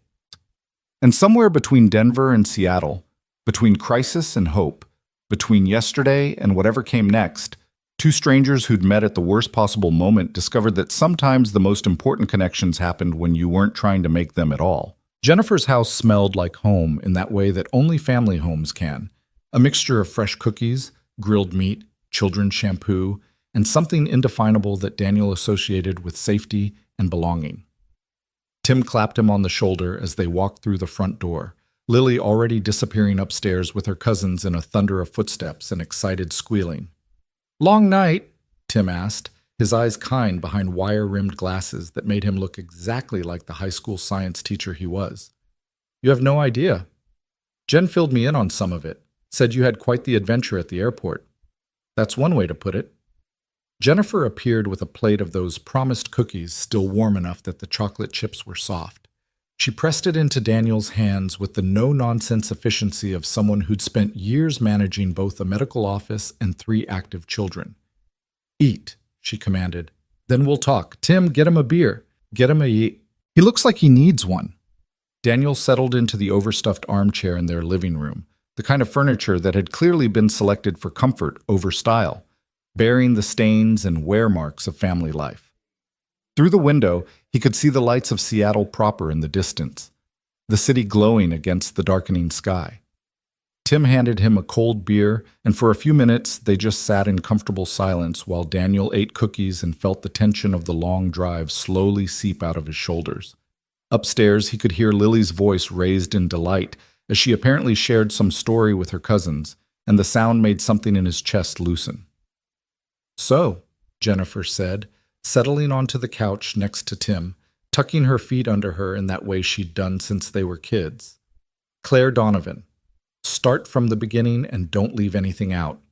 Daniel told them the whole story, finding Claire crying in the terminal, Lily's fearless compassion with Mr. Hops, the conversation over grilled cheese, the canceled flight, and Claire's immediate response to arrange the car service. He told them about the phone calls during the drive, about the press conference, about the grant foundation she'd connected him with. When he finished, Jennifer and Tim exchanged a look that Daniel recognized from 15 years of watching them communicate in that silent shorthand that long-married couples developed. "What?" Daniel asked. "Nothing," Jennifer said in a tone that clearly meant something. "Jen. It's just, Danny, do you realize how extraordinary this whole thing is? This woman, this incredibly successful, powerful woman, met you at literally the worst moment of her professional life, and within hours she's rearranging her entire worldview. That's not nothing. She was vulnerable, and I was kind, that's all." "That's everything," Tim interjected quietly. "Most people would have walked past her, or offered some platitude and moved on. You actually stopped. You sat with her. You saw her as a person, not as a CEO or a scandal or any of that. That matters. And she did the same for you," Jennifer added. "She saw you as a person worth investing in, not just some random stranger. She's making calls on your behalf, connecting you with resources, trying to improve your life. People don't do that casually, Danny. She's just trying to pay forward some kindness.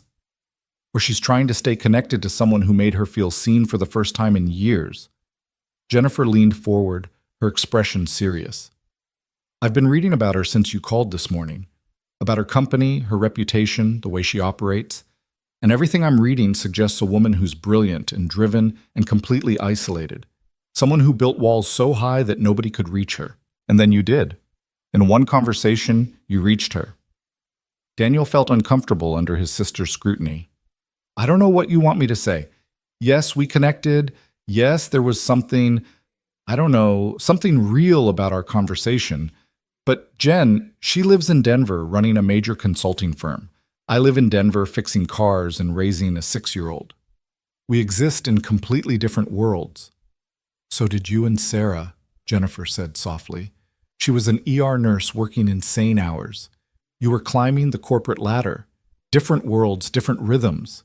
But you made it work because you wanted to. Because what you had together mattered more than the logistics. The mention of Sarah made Daniel's throat tighten. His wife had been a force of nature. Whip-smart, compassionate to a fault, able to find humor in the darkest situations. She'd saved lives for a living while simultaneously making their small apartment feel like a sanctuary. And then one drunk driver had ended everything in the time it took to run a red light.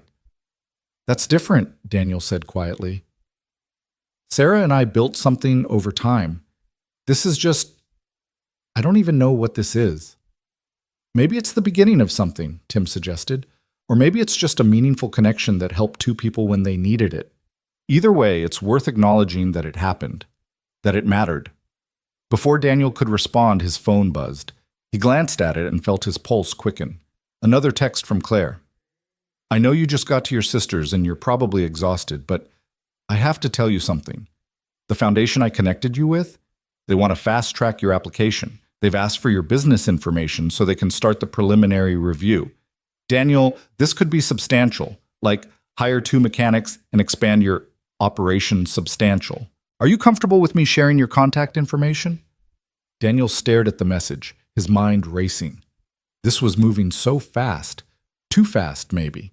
But then he thought about his garage, about the families who depended on him, about the growing pile of bills he'd been juggling for months, about Lily's future, and whether he could actually give her the stability she deserved. He typed back, Yes, thank you. This is, I don't know what to say. The response came quickly. Say you'll call me later. I want to hear your voice. I want to know you're real, and that last night actually happened, and that I didn't imagine the whole thing.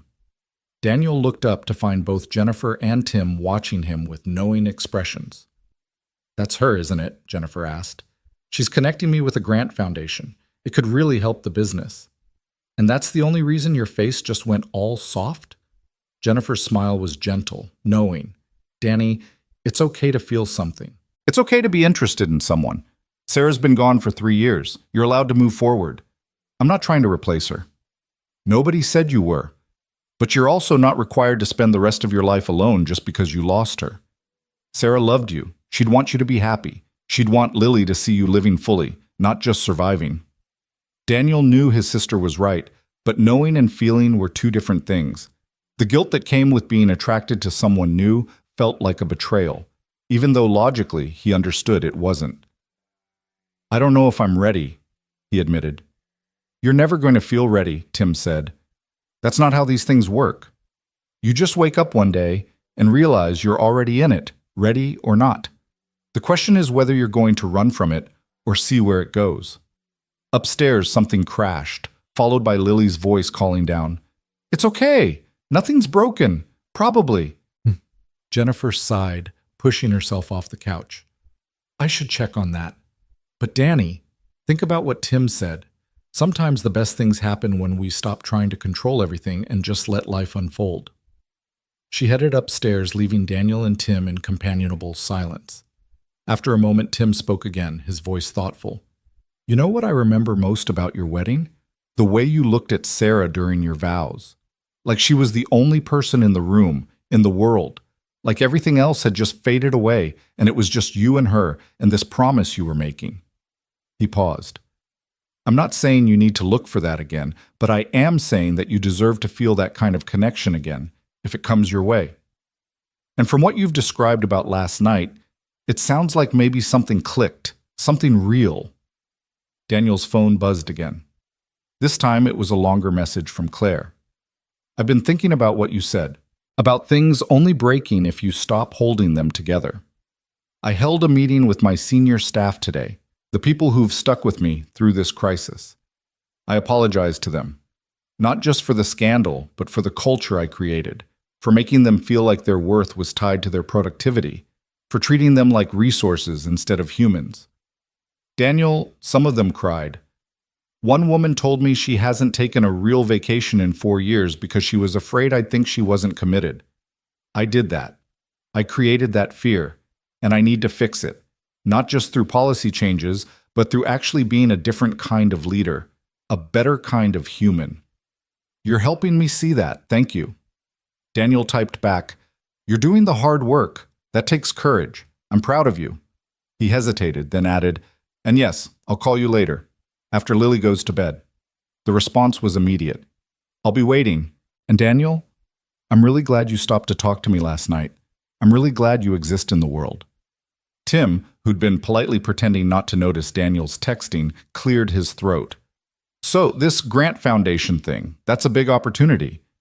It is, almost too big.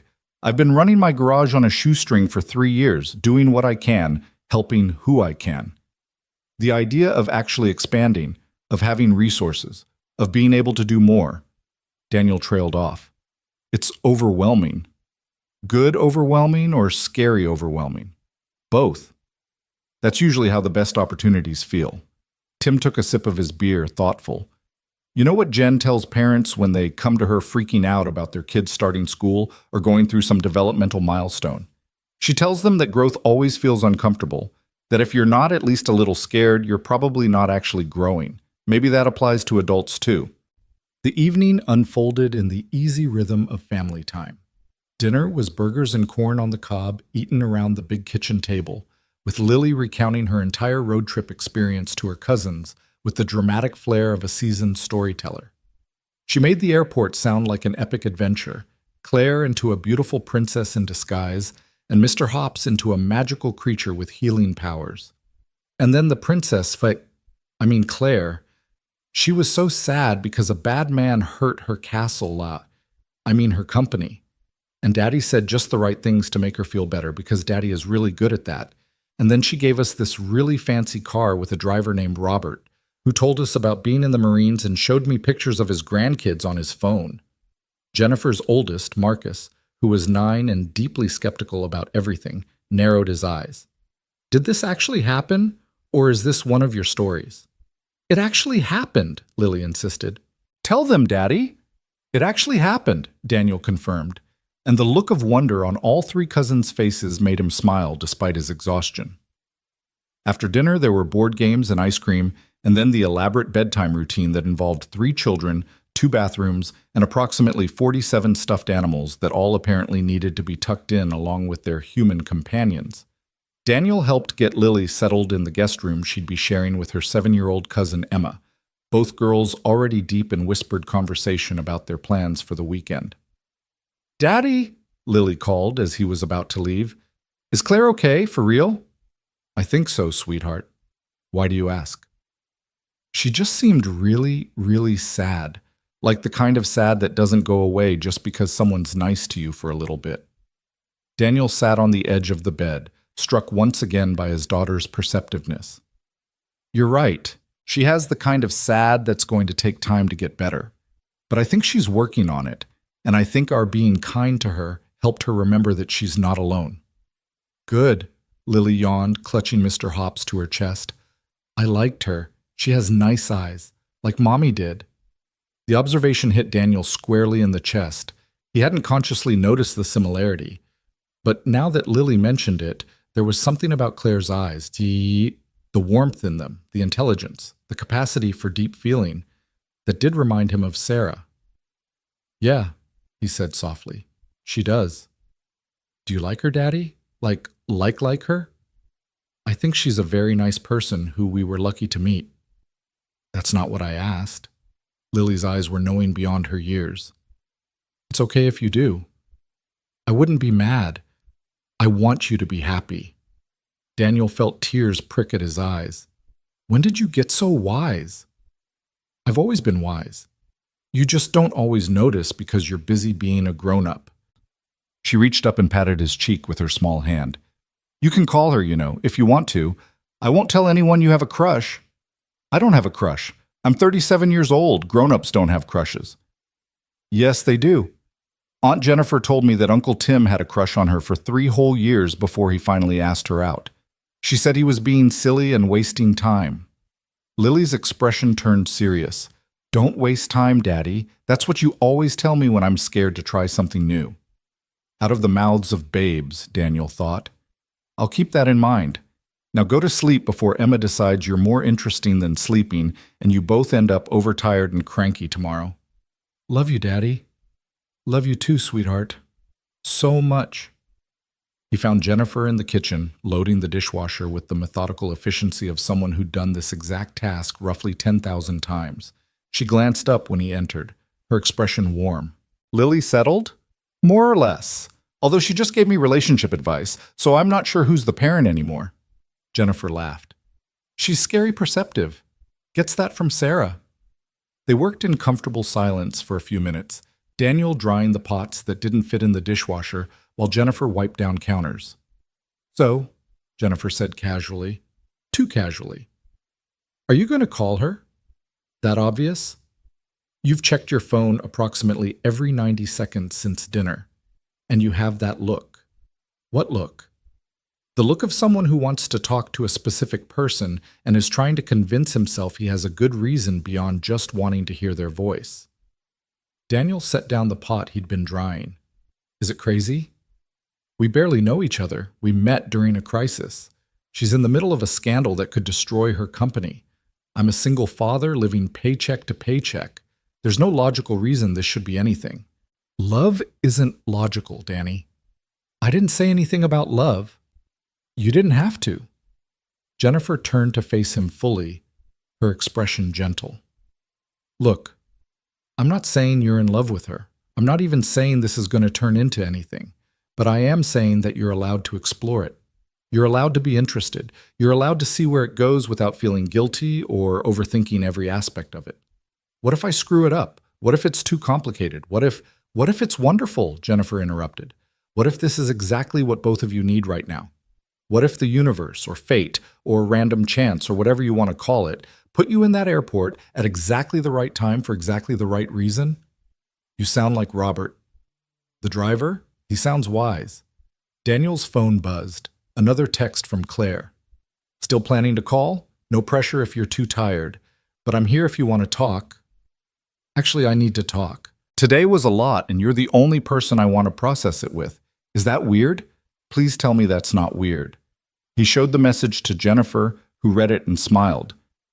That's not weird. That's someone who trusts you, who feels safe with you. Go, call her. I'll make sure Lily stays settled. Jen, go, Danny. Stop overthinking and just be human. Be present. See what happens. Daniel grabbed his jacket and stepped out onto the back deck, the cool October air crisp against his face. Seattle sprawled out before him, the city lights creating a tapestry of human activity against the dark sky.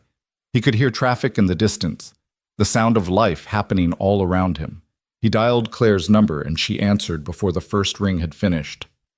Hi, she said, and even in that single syllable, he could hear exhaustion and relief and something else he couldn't quite name. Hi, rough day? You have no idea. Or actually, you probably do, since you've been getting news alerts about my company all day. I may have been following the story. That press conference was either the best decision I've ever made or the thing that finally kills my company. The board is divided, the investors are spooked, and half my staff thinks I've lost my mind. She paused. But Daniel, the other half, they came to my office afterwards. Some of them hugged me. One guy told me it was the first time in 5 years he felt like I actually saw him as a person. That's devastating and hopeful at the same time. Progress is messy. That's one way to put it. He heard her moving, the sound of a door closing. Okay, I'm home now. Finally. It's almost 10 o'clock and I'm just getting to my apartment. I haven't eaten anything since that bagel I grabbed at 7 this morning. Claire, you need to take care of yourself. I know. I ordered Thai food. It should be here in 20 minutes. She sighed, and he could picture her collapsing onto a couch, finally allowing herself to stop moving. Tell me about your day. Tell me about something normal and grounding. Tell me about Lily and your sister's family and anything that's not corporate scandal. So he did. He told her about Lily's dramatic retelling of their airport adventure, about Marcus's skepticism, about the chaos of 3 children at bedtime. He told her about Jennifer's cookies and Tim's quiet wisdom and the way family dinners could feel both overwhelming and exactly right. Claire listened, occasionally asking questions, and slowly Daniel heard the tension drain from her voice, replaced by something softer, more relaxed. That sounds wonderful, she said when he finished. Normal family chaos. I haven't had that in, I don't know how long. My parents divorced when I was young, very acrimonious. I was an only child and they basically used me as a pawn in their ongoing war against each other. Holidays were negotiations about custody arrangements. Family dinners were performances of civility that barely masked the hostility. She laughed, but it wasn't a happy sound. I think that's why I threw myself so completely into building my company. It was something that was mine, something nobody could use against me or take away. Except, of course, it turns out people can take things away if they're determined enough. But they can't take who you are. They can't take the skills you developed, the knowledge you've gained, the person you've become. That's yours, no matter what happens with Donovan Global. You keep saying things like that, things that should sound like platitudes but somehow land differently when you say them. Maybe because I mean them. I know you do. That's the thing about you, Daniel. You're real, genuine. There's no performance, no angle, no ulterior motive. You just exist, honestly. Do you have any idea how rare that is? I'm really not that special. See, that's exactly what I mean. You don't even recognize your own value. She was quiet for a moment, and when she spoke again, her voice was vulnerable. Can I tell you something? Something I haven't told anyone else? Of course. I'm scared. Not just about the company, though that's terrifying enough. But I'm scared of what happens after. If we survive this, I have to actually follow through on everything I said in that press conference. I have to become a different kind of leader, build a different kind of culture. And I don't know if I can do that. What if I'm too damaged, too hardwired for the old way of operating? What if I try to change and it doesn't stick? Then you try again, and you keep trying until it does stick. Daniel leaned against the deck railing, looking out at the city lights. Change isn't a switch you flip, Claire. It's a practice. A series of choices you make every single day. And some days you'll make the right choice, and some days you'll fall back into old patterns. But the pattern of your choices over time, that's what matters. Not perfection, but direction. How are you so wise about this? 3 years of grief therapy and a lot of mistakes. He smiled even though she couldn't see him. After Sarah died, I had to completely rebuild my life. Had to learn how to be a single parent, how to run a household alone, how to keep showing up for Lily even when I wanted to disappear. And I screwed up constantly. Still do.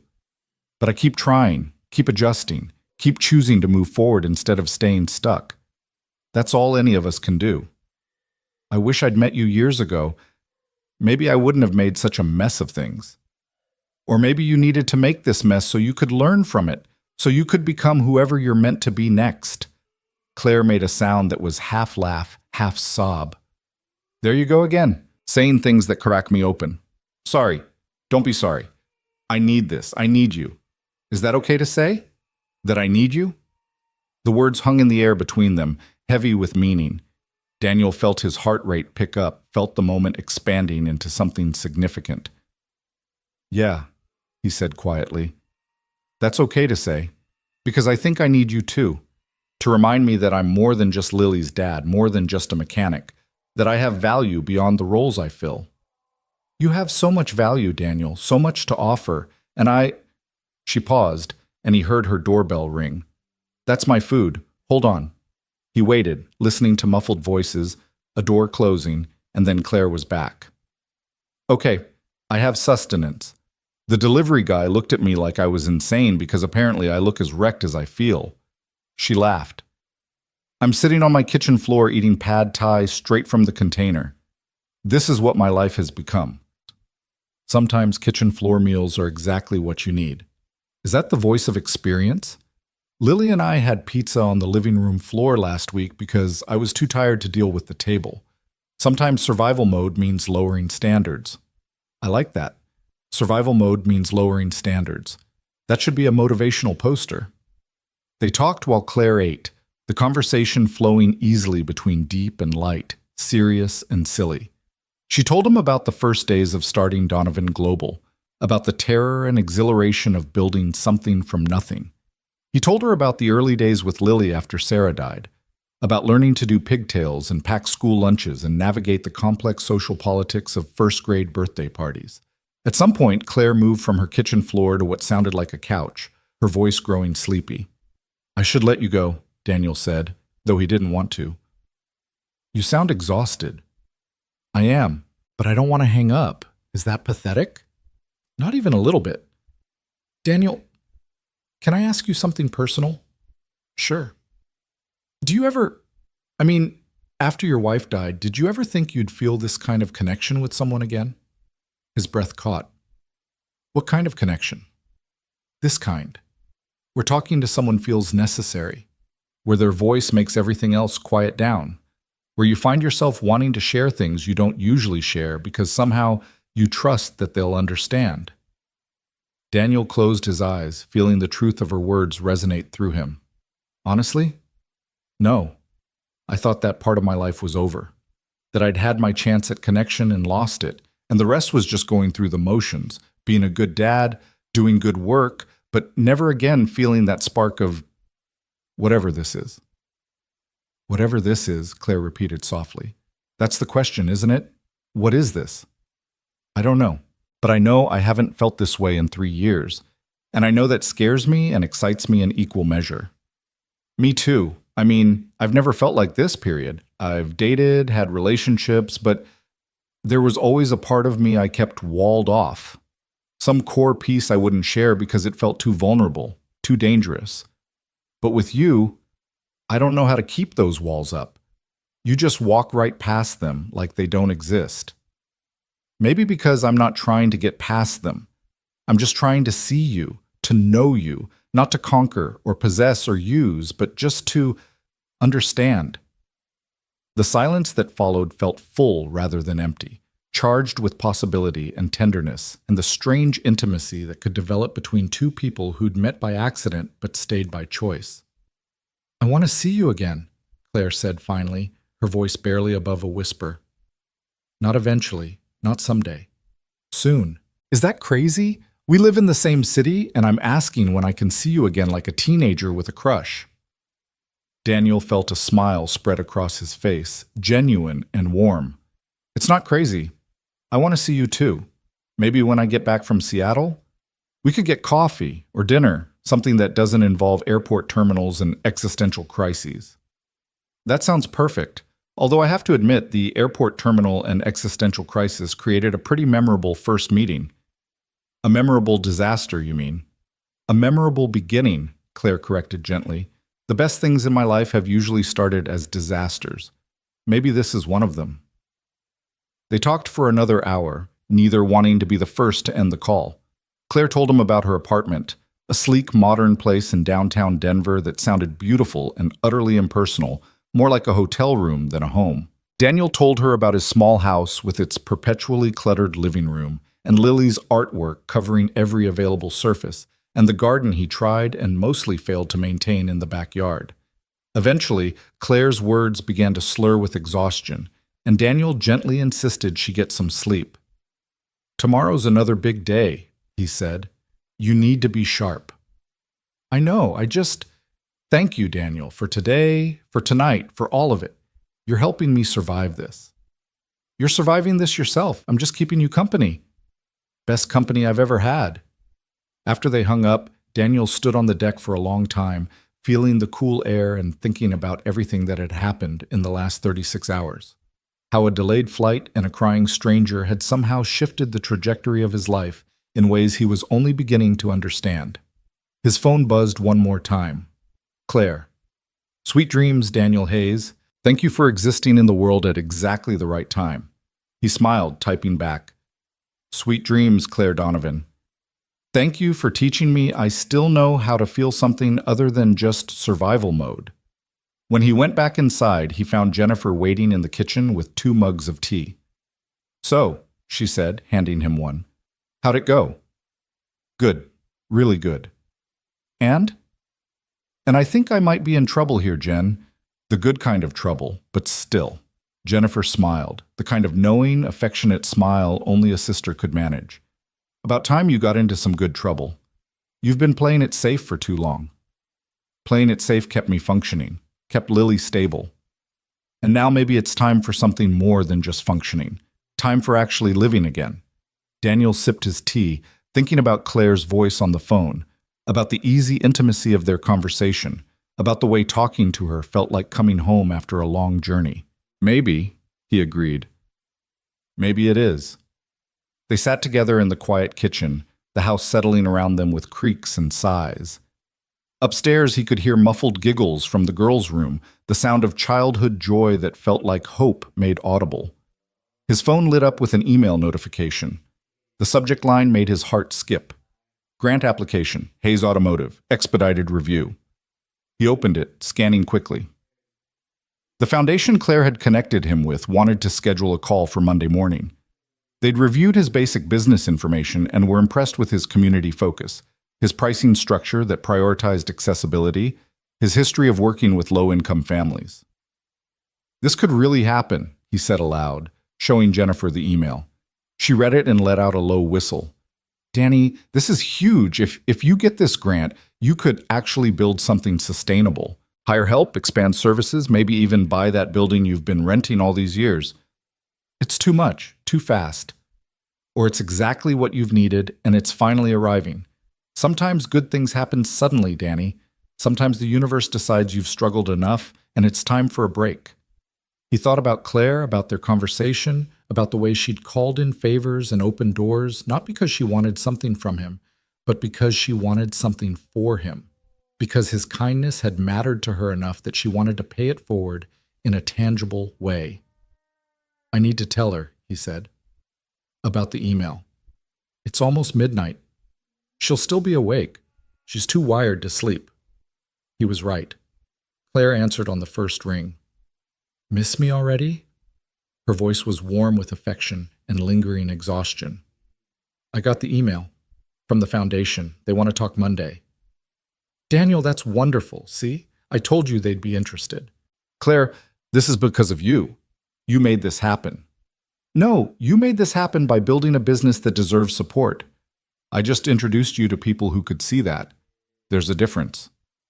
Still, thank you. This could change everything for me and Lily. Good. You deserve things changing for the better. Both of you do. She paused. Daniel, can I tell you what I love about you? The word love made his heart stutter, even though he knew she probably meant it casually. What? You accept help. Not easily, maybe, but you accept it. So many people, myself included usually, are so invested in being self-sufficient that they can't let anyone in, can't admit they need support. But you let people care about you. You let me help. That's a gift. I'm learning, he said quietly. After Sarah died, I tried to do everything alone for way too long. Almost broke myself trying. Finally learned that accepting help isn't weakness. It's wisdom. Wisdom, Claire repeated. I'm trying to learn that too. Today I accepted that I can't save my company alone, that I need my team, need their forgiveness and their help and their investment in rebuilding. It's terrifying. But you did it anyway. That's courage. Or desperation. Sometimes they're the same thing. Claire laughed, soft and genuine. You should write a book. Wisdom from a small-town mechanic who's actually a secret philosopher. I'm from Denver. That's not small town. Fine. Wisdom from a big city mechanic who happens to have the soul of a poet and the heart of a saint. Now you're just making fun of me. Never. I'm celebrating you. There's a difference. Her voice softened. Thank you for calling to tell me about the email. Thank you for wanting to share your good news with me. You're the reason for the good news. Of course I wanted to share it with you. They said their goodbyes again, and this time when they hung up, Daniel felt something settle in his chest, a sense of rightness, of pieces clicking into place, of life opening up in unexpected and beautiful ways. He found Jennifer still in the kitchen, pretending to read a magazine, but clearly waiting for him. She called it good news, he said. What's happening with the foundation? And she was genuinely happy for me. Not performatively happy, not doing the socially required thing, actually happy. Because she cares about you. We barely know each other. You know the important things. You've seen each other at vulnerable moments. You've shown each other kindness without agenda. That's more real than most people manage after years of knowing each other. Jennifer set down her magazine. Danny, I know you're scared. I know this is fast and complicated and brings up all sorts of feelings about Sarah and moving on. But I also know you're falling for this woman. And I think she's falling for you too. So my advice? Stop overthinking and just let it happen. What if it all falls apart? Then it falls apart and you survive and keep going, just like you've done before. But what if it doesn't? What if this is actually the beginning of something amazing? Daniel thought about Claire's voice on the phone, about the easy intimacy of their conversations, about how talking to her felt both brand new and deeply familiar. He thought about the way Lily had immediately trusted her, about how Mr. Hops had somehow become a bridge between strangers. I think I'm already in it, he admitted. Whatever it is, I'm already there. Jennifer smiled, standing up and pulling him into a hug. Then stop fighting it. Trust yourself. Trust her. See what happens. That night, lying in the guest room with the window cracked to let in cool Seattle air, Daniel found himself unable to sleep despite his exhaustion. His mind kept returning to Claire, to her laugh, to her vulnerability, to the way she'd rebuilt herself over the course of a single day, from devastated to determined. His phone lit up one more time. Claire, I know I keep texting you like a teenager. Feel free to ignore if you're asleep. But I wanted you to know, I've been thinking about rebuilding, about what that looks like. And I realized something. I don't want to rebuild what I had. I want to build something new, something better, something that makes room for more than just work, for connection, for people like you and Lily who remind me what actually matters. Thank you for showing me what's possible. Daniel typed back, You're going to be amazing. Whatever you build next is going to be amazing because you're building it with wisdom gained from mistakes, with courage gained from surviving crisis, and with humanity gained from remembering that we're all just people trying our best. I believe in you. I believe in you too. In us, in whatever this is becoming. Daniel stared at those words. In us. And felt something shift inside him, a door opening that he'd thought was closed forever, a possibility emerging that felt both terrifying and exactly right. In us, he typed back. Yeah, I believe in that too. And somewhere between Seattle and Denver, between crisis and hope, between goodbye and hello, two people who'd met at the worst possible moment discovered that sometimes the worst moments created space for the best things to grow. The weekend in Seattle passed in a blur of family activities and stolen moments on his phone. Daniel found himself checking for messages from Claire with increasing frequency, and she seemed equally unable to go more than a few hours without reaching out. Their conversations ranged from mundane updates about their days to deeper exchanges about fear and hope and what it meant to rebuild a life after everything fell apart. On Saturday morning, while Lily and her cousins were occupied with an elaborate fort-building project in the living room, Daniel's phone rang with an unfamiliar number. He stepped into Jennifer's home office to answer. Mr. Hayes, this is Patricia Womack from the Riverside Community Investment Foundation. I hope I'm not calling at an inconvenient time. Daniel's pulse quickened. No, not at all. Thank you for calling. I wanted to reach out personally because your application has generated quite a bit of excitement here. Claire Donovan spoke very highly of your work. And when we looked into your business model, we were impressed by your commitment to serving low-income communities. The fact that you've maintained operation while consistently offering reduced rates and payment plans shows exactly the kind of sustainable community investment we like to support. I appreciate that. It's been challenging at times, but it's important work.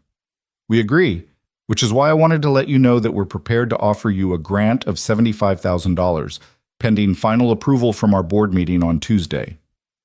Daniel felt the room tilt slightly. $75,000. That was more than he'd made in total profit over the last 2 years combined. That was hiring 2 experienced mechanics and still having money left over for new equipment.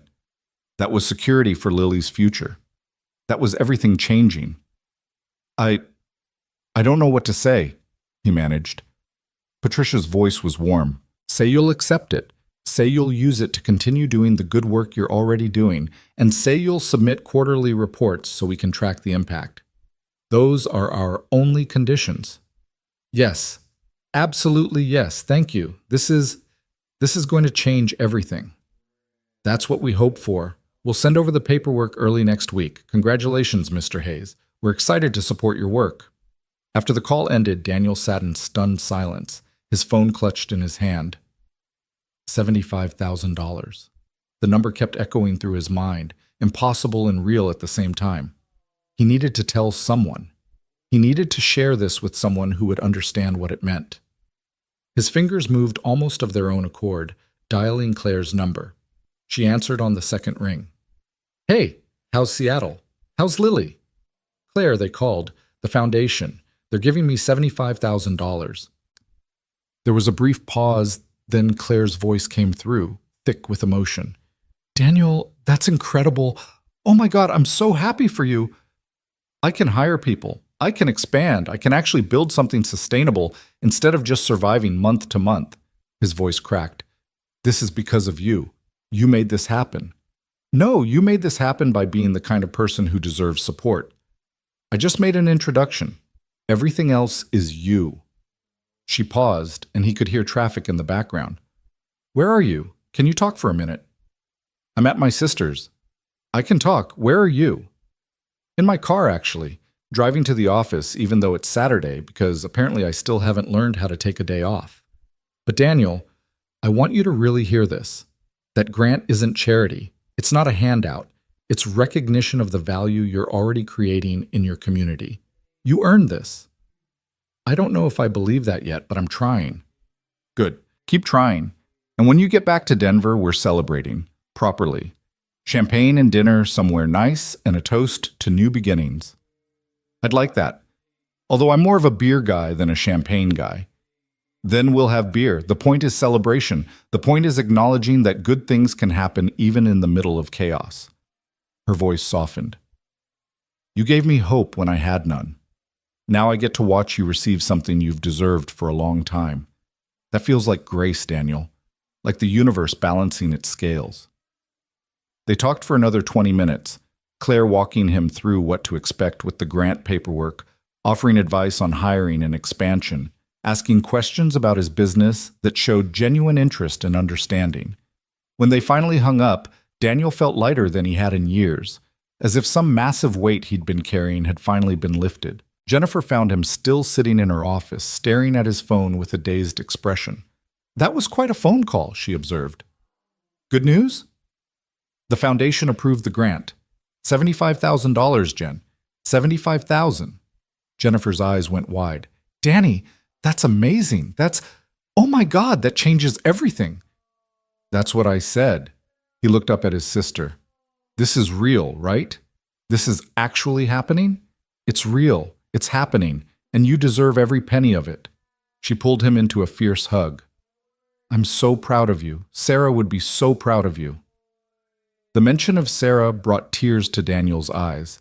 His wife had always believed in him, had always pushed him to dream bigger, to see his own value. She would have loved knowing that he'd found a way to expand his ability to help people, to make a real difference in his community. I wish she could see this, he said quietly. Maybe she can. And maybe she's also happy that you're finding happiness again, with Claire. Daniel pulled back, wiping at his eyes. It's too soon to call it happiness. We've known each other less than a week. And in that time, she's helped you secure a massive grant. You've helped her find the courage to rebuild her company, and you've both admitted you need each other. That's not nothing, Danny. That's the beginning of something real. The rest of Saturday unfolded in a haze of celebration. Jennifer insisted on taking everyone out for ice cream, and Daniel found himself surrounded by the chaotic joy of 3 sugar-high children while he tried to process the seismic shift his life had just taken. Lily, sensing something important had happened even if she didn't understand the details, stuck close to his side, her small hand finding his whenever they moved from one place to another. That evening, after the children had been corralled into bed, and the adults had collapsed in the living room with wine and exhaustion, Daniel's phone lit up with a video call from Claire. He excused himself to the back deck, the cool night air clearing his head. Claire's face filled the screen, and Daniel felt his breath catch slightly. She'd clearly been working. Her hair was pulled back in a messy bun, she wore glasses he hadn't seen before, and there were papers scattered around her, but she looked more relaxed than he'd seen her, even in their brief in-person meeting. "Hi," she said, smiling in a way that made her whole face light up. "I wanted to see you. Is that okay? Am I interrupting family time?" "You're not interrupting. Everyone's winding down for the night. How are you?" "Exhausted, but good. Productive, actually.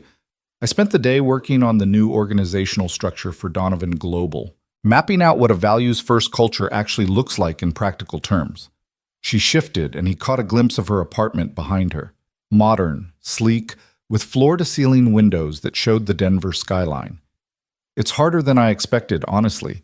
Dismantling systems you built is strange work. But necessary work." "But necessary," she agreed. "Daniel, can I ask you something? And I want you to be completely honest." "Always." "When you look at me, do you see a CEO? Someone powerful and put together and intimidating? Or do you see the person who was crying in an airport?" The question was so vulnerable, so raw, that Daniel took a moment to really consider his answer. "I see both," he said finally. "I see someone who built something remarkable, who has the intelligence and drive to lead a major company. But I also see someone who's learning that strength includes vulnerability, someone who's brave enough to admit when they're scared or lost or overwhelmed. I think I see the whole person, not just the role you play." Claire's eyes shimmered with unshed tears. "That's all I've ever wanted. For someone to see all of me and not run away. I'm not running anywhere." "Promise?" "Promise. Although fair warning, I'm probably going to screw up sometimes. Say the wrong thing, or miss important cues, or fail to show up the way you need. I'm not perfect, Claire. I'm just trying my best." "Your best is pretty extraordinary from where I'm sitting." They talked until Daniel's phone battery dropped below 10%, about everything and nothing. Claire told him about the messages she'd been receiving since her press conference. Some supportive, many critical, a few that were outright cruel. Daniel told her about watching Lily play with her cousins, about the easy chaos of family life, about how Jennifer had insisted on celebrating his grant with entirely too much ice cream. "I want to meet her," Claire said suddenly. "Your sister, and Lily's cousins. I want to see this world you're describing. The family dinners, and the chaos, and the cookie baking, and all of it." "You'd hate it," Daniel said, but he was smiling. "It's loud and messy, and there's no structure whatsoever." "It sounds perfect. It sounds like everything I never had growing up. Everything I've been too busy to build as an adult." She paused, her expression turning serious. "Daniel, I need to tell you something. About my life, about who I was before all this." "Okay." "I was lonely. Desperately, achingly lonely. I had colleagues and business contacts and people I saw at industry events, but no real friends. No one I could call at 2 a.m. when I couldn't sleep.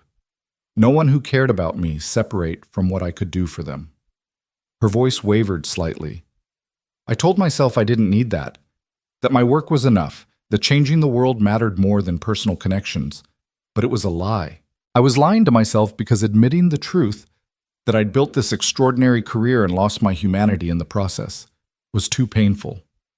And now I'm terrified because I've started telling the truth, and I can't stop. I admitted my loneliness to you, to my team, to the whole business world through that press conference. and either it's going to destroy what's left of my company or it's going to save it. There's no middle ground anymore. Daniel chose his next words carefully. What if it's not about the company? What if it's about you? About saving yourself, reclaiming your humanity, building a life that's actually worth living? The company is my life. Is it? Or has it been a very effective way to avoid having a life? The silence that followed was heavy, but not uncomfortable. Daniel watched Claire process his words, saw her face cycle through several emotions: defensiveness, recognition, grief, acceptance. You're right, she said finally. God, you're right. I've been hiding behind Donovan Global for 7 years, using it as an excuse to not deal with my childhood trauma, to not risk real relationships, to not be vulnerable. And now the universe has basically forced my hand. Either I actually change or I lose everything. You're not going to lose everything. How can you be so sure? Because you're already doing the work. You're facing the truth, making hard choices, being honest even when it's scary. That's not losing, Claire. That's winning. Maybe not in the way you expected, but in the way that actually matters. Claire smiled through her tears. How are you so good at this? At knowing exactly what to say? I'm not. I'm just telling you what I wish someone had told me 3 years ago when my world fell apart. Sometimes we heal each other by sharing what we learned from our own pain. I like that. Healing each other through shared pain. She wiped at her eyes, laughing softly. Listen to us. We sound like a support group. Maybe that's what we are. A support group of 2. I'd join that group. Claire yawned, covering her mouth with her hand. I should let you go. You're on vacation, and I'm monopolizing your time. You're not monopolizing anything. I like talking to you. I look forward to it, actually. Me too. More than I probably should, given that we barely know each other. We know the important things. We do, don't we? Claire's expression turned soft, vulnerable. Daniel, when you get back to Denver, can we spend real time together? Not just phone calls, but actual time. I want to take you to dinner. I want to meet Lily properly, not in an airport terminal at midnight. I want to see your garage and understand your work and just be around you. I'd like that a lot. It's a date then. Well, not a date unless you want it to be a date, in which case it's definitely a date. But if you're not ready for that, then it's just 2 friends spending time together, which is also completely fine. And she stopped, laughing at herself. I'm rambling. That's not something I do. You make me nervous. You make me nervous too, the good kind of nervous. There's a good kind? The kind that means you care, the kind that means it matters. After they hung up, Daniel sat on the deck for a long time, thinking about Claire's face on the screen, about the way she'd admitted her loneliness so openly, about how she'd asked if their dinner could be a date, and then immediately tried to backtrack. There was something endearing about seeing this powerful, accomplished woman reduced to nervous rambling because of him. He found Jennifer still awake, reading in the living room. That looked like an intense conversation, she observed. She wants to go on a date. When I get back to Denver, she actually used the word date and then panicked and tried to take it back. Jennifer grinned. And what did you say? That it's a date. That I want to spend time with her. That this matters. He sat down next to his sister. Jen, I think I'm falling for her. Is that crazy? We've known each other less than a week. Time is relative. You can know someone for years and never really see them. Or you can know someone for days and see right into their soul. It sounds like you and Claire are the second kind. What if I'm not ready? What if this is too soon after Sarah? Danny, there's no rule book for this. There's no magical amount of time after which it's okay to move on. Sarah died 3 years ago. You've grieved her, honored her, kept her memory alive for Lily. But you're also still here, still living, still capable of feeling and connecting and loving. Sarah would want that for you. She loved you. She'd want you to be happy. Daniel felt tears prick at his eyes. I still miss her, every day. I know you do, and you probably always will. But missing Sarah doesn't mean you can't also make room for Claire. The heart has infinite capacity, Danny. Love doesn't subtract from love, it multiplies. Sunday morning dawned clear and bright, perfect autumn weather that made everything feel possible. Jennifer had planned a hike in a nearby state park, and Daniel found himself walking beside Tim while the children ranged ahead with Jennifer, their excited voices carrying back through the trees. "Jennifer told me about the grant," Tim said. "That's phenomenal, Daniel. Really phenomenal." "I'm still processing it, honestly. It doesn't feel real yet." "And this woman, Claire, she really just connected you with the foundation out of gratitude?" "I think it was more than gratitude. I think it was her way of doing something good in the middle of everything falling apart, of remembering why she started her company in the first place." Tim nodded thoughtfully. "Jennifer also mentioned that you two have been talking quite a bit, that there might be something developing there." "Maybe. Probably. I don't know." Daniel picked up a stick and tossed it further down the trail. "It's complicated. Most good things are." Tim was quiet for a moment, then continued. "Can I tell you something? About when I first met Jennifer?" "Sure." "I was terrified of her. She was so competent, so together, so far out of my league that I couldn't imagine she'd ever be interested in someone like me. I taught high school science. She was finishing medical school. She was going to save lives, and I was going to teach kids about photosynthesis. It seemed impossible. But you asked her out anyway." "Eventually. After 3 years of friendship where I convinced myself that being her friend was enough, that I didn't need anything more. And then one day she told me she was moving across the country for a residency program. And I realized that enough was actually a lie I'd been telling myself. So I told her how I felt, expecting rejection, preparing to lose even the friendship. Obviously that worked out. Obviously. But Daniel, the point is that sometimes the things that seem impossible are actually just scary. Sometimes the person you think is out of your league is actually the person who sees you most clearly. Claire sees you, really sees you. That's rare. Don't run from it just because it's intimidating."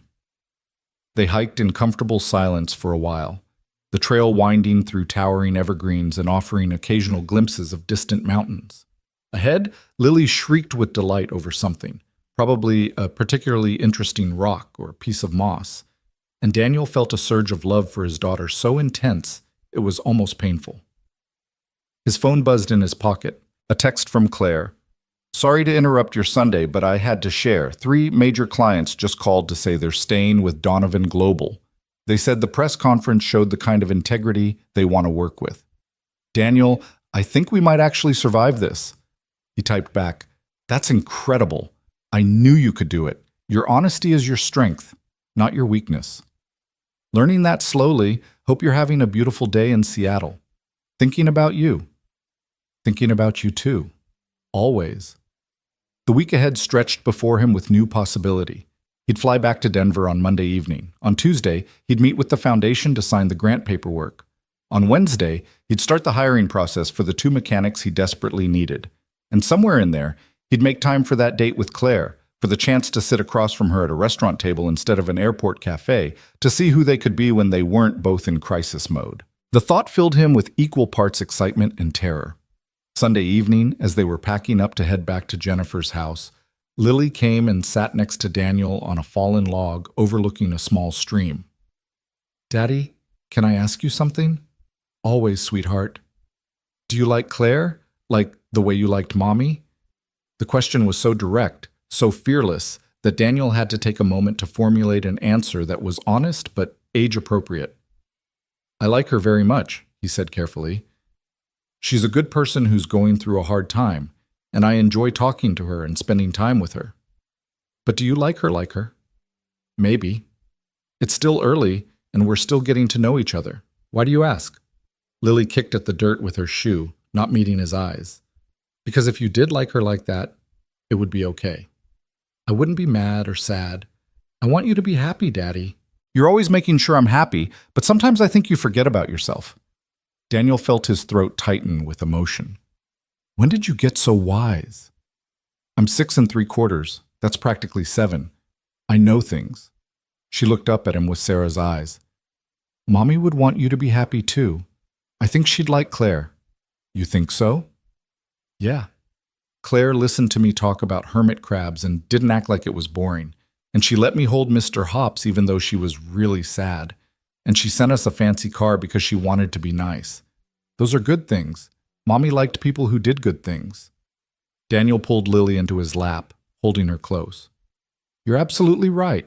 Mommy did like people who did good things, and you're right that it would be okay if I liked Claire in that special way. Thank you for telling me that, sweetheart. It means a lot. You're welcome. Can we get ice cream on the way home? The abrupt subject change was so quintessentially Lily that Daniel had to laugh. Sure, we can get ice cream.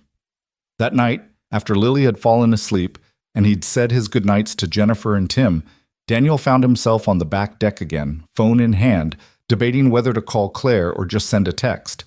Before he could decide, his phone rang, Claire calling him. I was just thinking about calling you, he said by way of greeting. Beat you to it. She sounded happy, lighter than he'd heard her all weekend. I have good news. Real, substantial good news. Tell me. The board met this afternoon. Emergency Sunday session. They voted unanimously to support the restructuring plan. Not only that, but 2 of our biggest investors who'd pulled out have committed to coming back in. Daniel, we're going to make it. Donovan Global is going to survive. Claire, that's amazing. I'm so proud of you. I couldn't have done it without you. Without you showing me that vulnerability isn't weakness, that honesty matters more than appearing perfect, that people respect authenticity more than they respect carefully constructed facades. She paused, and he could hear emotion in her voice. You changed my life, Daniel Hayes. In less than a week, you completely changed the trajectory of my life. We changed each other's lives. That grant is going to transform my business, give me stability I've never had. You did that. We did that for each other. That's what this is, I think. 2 people showing up at exactly the right time to help each other remember who they want to be. They talked until nearly midnight, their conversation ranging from practical matters about the coming week to deeper questions about what they were building together, what this connection meant, where it might lead. I'm nervous about our date, Claire admitted. Is that ridiculous? I negotiate million-dollar contracts without breaking a sweat, but the idea of sitting across from you at a restaurant makes me feel like a teenager. I'm nervous too, but the good kind of nervous. There's that phrase again. I'm starting to believe you might be right, that nervous can be good when it means something matters. It matters, Claire. You matter. This matters. You matter too, so much, more than I think you realize. After they hung up, Daniel lay in bed staring at the ceiling, his mind too active for sleep. Everything was changing so fast. The grant, the business expansion, Claire, the possibility of something real developing between them. It felt like standing on the edge of a cliff, knowing you were about to jump but unable to see what waited below. His phone lit up one more time. Claire, thank you for everything, for seeing me, for believing in me, for making me want to be brave. Sweet dreams, Daniel. I'll see you soon. He smiled, typing back, Sweet dreams, Claire. Can't wait to see you. To really see you in person, not in crisis mode. Just you and me and the possibility of something beautiful. Something beautiful. I like the sound of that. Good night, Daniel Hayes. Thank you for existing in the world. Good night, Claire Donovan. Thank you for finding me in that airport. Monday morning arrived too quickly. The weekend compressed into a blur of family time and phone calls, and the constant low-level awareness of Claire, even when they weren't actively talking. Jennifer drove them to the airport, Lily chattering in the back seat about everything she wanted to tell her teacher about her Seattle adventure. At the departure gate, Jennifer pulled Daniel into a tight hug. I'm really happy for you, she said quietly. The grant, Claire, all of it. You deserve good things, Danny. You've earned them. Thank you for hosting us, for the cookies and the wisdom and the reminder that family matters. Come back soon and bring Claire next time. I want to meet this woman who's captured my brother's heart. I'm not sure my heart is captured yet. Jennifer laughed. Yes, it is. You just haven't fully admitted it to yourself yet. But you will. Soon. The flight back to Denver was smooth and uneventful, Lily falling asleep almost immediately while Daniel found himself unable to focus on anything except his phone, watching for messages from Claire even though they'd agreed to give each other space to handle their respective Mondays. But as the plane began its descent into Denver, his phone buzzed with a text. Welcome home. Can't wait to see you properly. Dinner Wednesday? I'll make reservations somewhere nice. Or we could do something casual if you prefer. Whatever feels right, just want to spend time with you. He typed back, Wednesday sounds perfect. Surprise me with the location. I trust you. You trust me. Those words mean more than you know. See you in 2 days, Daniel Hayes, counting down the hours. As the plane touched down in Denver and Lily stirred awake beside him, Daniel felt something shift inside his chest. A opening, a lightening, a sense that life was about to become something other than just survival and responsibility. That maybe, just maybe, there was room for joy and connection and the particular brand of nervous excitement that came from falling for someone who saw you clearly and chose you anyway. The city lights of Denver spread out below them, familiar and full of new possibility, and Daniel smiled at the view, at the future, at whatever came next. He was ready. Scared, uncertain, still carrying grief and caution and the weight of past loss, but ready nonetheless. Ready to take the leap, to risk his heart, to see if Claire Donovan might be the person who helped him remember how to truly live instead of just survive. 2 more days until their date. 48 hours until he'd see her face across a table, until they'd try to be something other than 2 people in crisis finding comfort in each other's presence. 2 days to prepare for whatever beautiful, terrifying, wonderful thing was beginning to bloom between them. Tuesday morning found Daniel at his garage before sunrise, unable to sleep through the combination of nerves about the grant meeting and anticipation about seeing Claire the following evening. The familiar smell of motor oil and metal greeted him as he unlocked the door, and for a moment he just stood there, taking in the space that had been his sanctuary for 3 years. The garage was small, just 2 bays and a cramped office that doubled as a waiting area. But it was his. Every tool had been carefully selected, every system optimized for efficiency on a shoestring budget. The walls were covered with thank you notes from customers, crayon drawings from their kids, the accumulated evidence of a community that appreciated what he did even if they couldn't always afford to pay full price. Soon, if everything went as planned, this would expand. New equipment, additional staff, the ability to help even more families keep their vehicles running. The thought was exhilarating and terrifying in equal measure. His phone buzzed. Claire, good morning. I know your meeting with the foundation is at 10. Just wanted to say I'm thinking about you. You've got this. Call me after? Daniel smiled, typing back. Will do. How are you holding up? Surprisingly well. Had my first full night of sleep in weeks. Woke up actually feeling hopeful. That's new. Hopeful is good. Hold on to that. Holding on to a lot of things lately. Hope. Gratitude. The memory of a kind stranger in an airport. All of it feels precious now. The hours until his meeting crawled by with agonizing slowness. Daniel tried to focus on routine maintenance jobs, an oil change for Mrs. Patterson, brake pads for the Johnsons' minivan. But his mind kept wandering to the foundation meeting, to the grant paperwork, to the reality of what was about to change. At 9:30, he changed out of his work coveralls into the one decent shirt and slacks he kept at the garage, for rare occasions that required looking professional. He caught his reflection in the bathroom mirror and barely recognized himself. Nervous, excited, alive in a way he hadn't been in years. The Riverside Community Investment Foundation occupied a modest suite in a downtown Denver office building, the kind of space that spoke more of function than flash. Patricia Womack greeted him personally, a woman in her late 50s with silver hair and the warm, direct manner of someone who'd spent decades working in nonprofit service. Mr. Hayes, thank you for coming in. Please, have a seat. The conference room was simple but professional, with windows overlooking the city and a table spread with paperwork that represented Daniel's entire future. Before we begin with the formalities, Patricia said, settling into her chair across from him, I want you to understand what this grant represents. We don't just give money to businesses. We invest in people who are already making a difference, who understand that success isn't just about profit, but about community impact.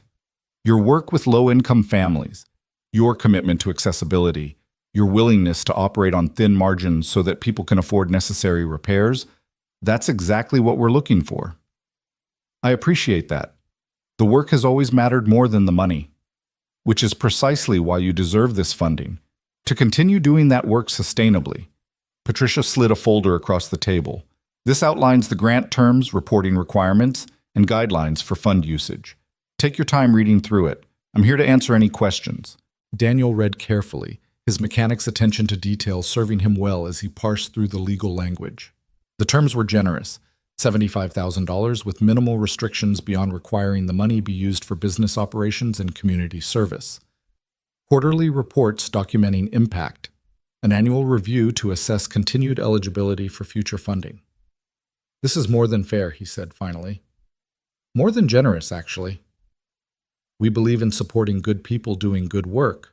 Claire Donovan spoke very highly of you, but we did our own research too. Talked to some of your customers, looked at your business model, verified your community impact. Everything she said was true. You're exactly the kind of person we want to support. They spent the next hour going through paperwork, signing documents, discussing implementation timelines. Patricia offered guidance on hiring, on managing growth, on maintaining the community focus that made his work meaningful, while also ensuring his business remained sustainable. One more thing, Patricia said as they were wrapping up. Claire Donovan has been on our advisory board for 2 years. She's connected us with dozens of worthy applicants, but I've never seen her advocate for someone the way she advocated for you. Called me personally, sent detailed documentation, followed up multiple times. Whatever you did to earn that level of support from her, it must have been significant. Daniel felt heat rise in his cheeks. I was kind to her when she needed it, that's all. Sometimes that's everything. Patricia smiled knowingly. Kindness has a way of creating ripples we can't always predict. You were kind to Claire, she's being kind to you, and now you'll be able to extend that kindness to countless more families in your community. That's how change happens. One person at a time, one act of generosity at a time. Walking out of the foundation office with signed paperwork and a timeline for the first grant disbursement, Daniel felt like he was floating. The impossible had become real. His struggling garage would become something sustainable, something that could grow and evolve and serve even more people. He called Claire from his truck in the parking garage, unable to wait another moment to share the news. How'd it go? She answered immediately, her voice tight with anticipation. It's official, signed the paperwork. The first installment hits my account next week. Claire let out a sound that was half laugh, half sob. Daniel, that's incredible. I'm so happy for you. Patricia said you called her personally, that you advocated for me like nobody she'd ever seen. Of course I did. You deserve this. You deserve all of it.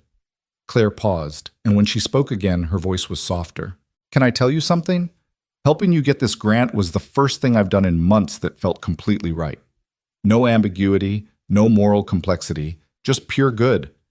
You reminded me why I started my company, and then you let me actually live those values by supporting you. So really, you gave me a gift too. We keep saving each other. That's our thing, apparently.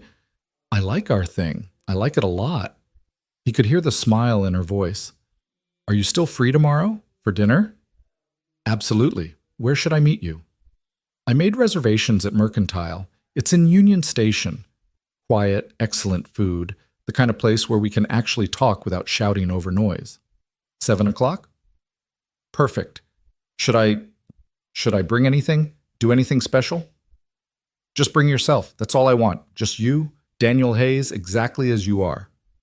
After they hung up, Daniel sat in his truck for a long moment, processing everything that had happened.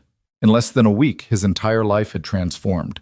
The business he'd been barely keeping afloat would now have the resources to thrive.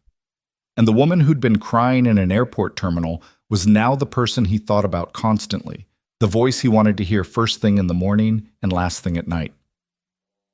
The rest of Tuesday passed in a blur of work and planning and the occasional moment of panic about the date. Daniel found himself second-guessing everything.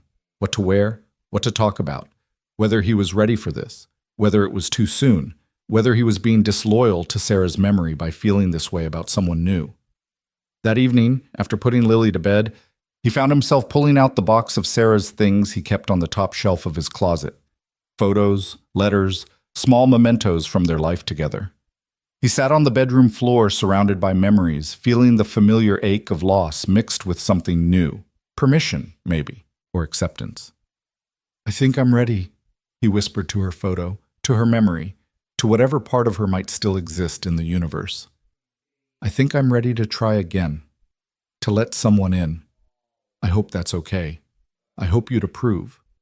The silence that followed felt gentle rather than empty, and Daniel took that as the blessing it probably was.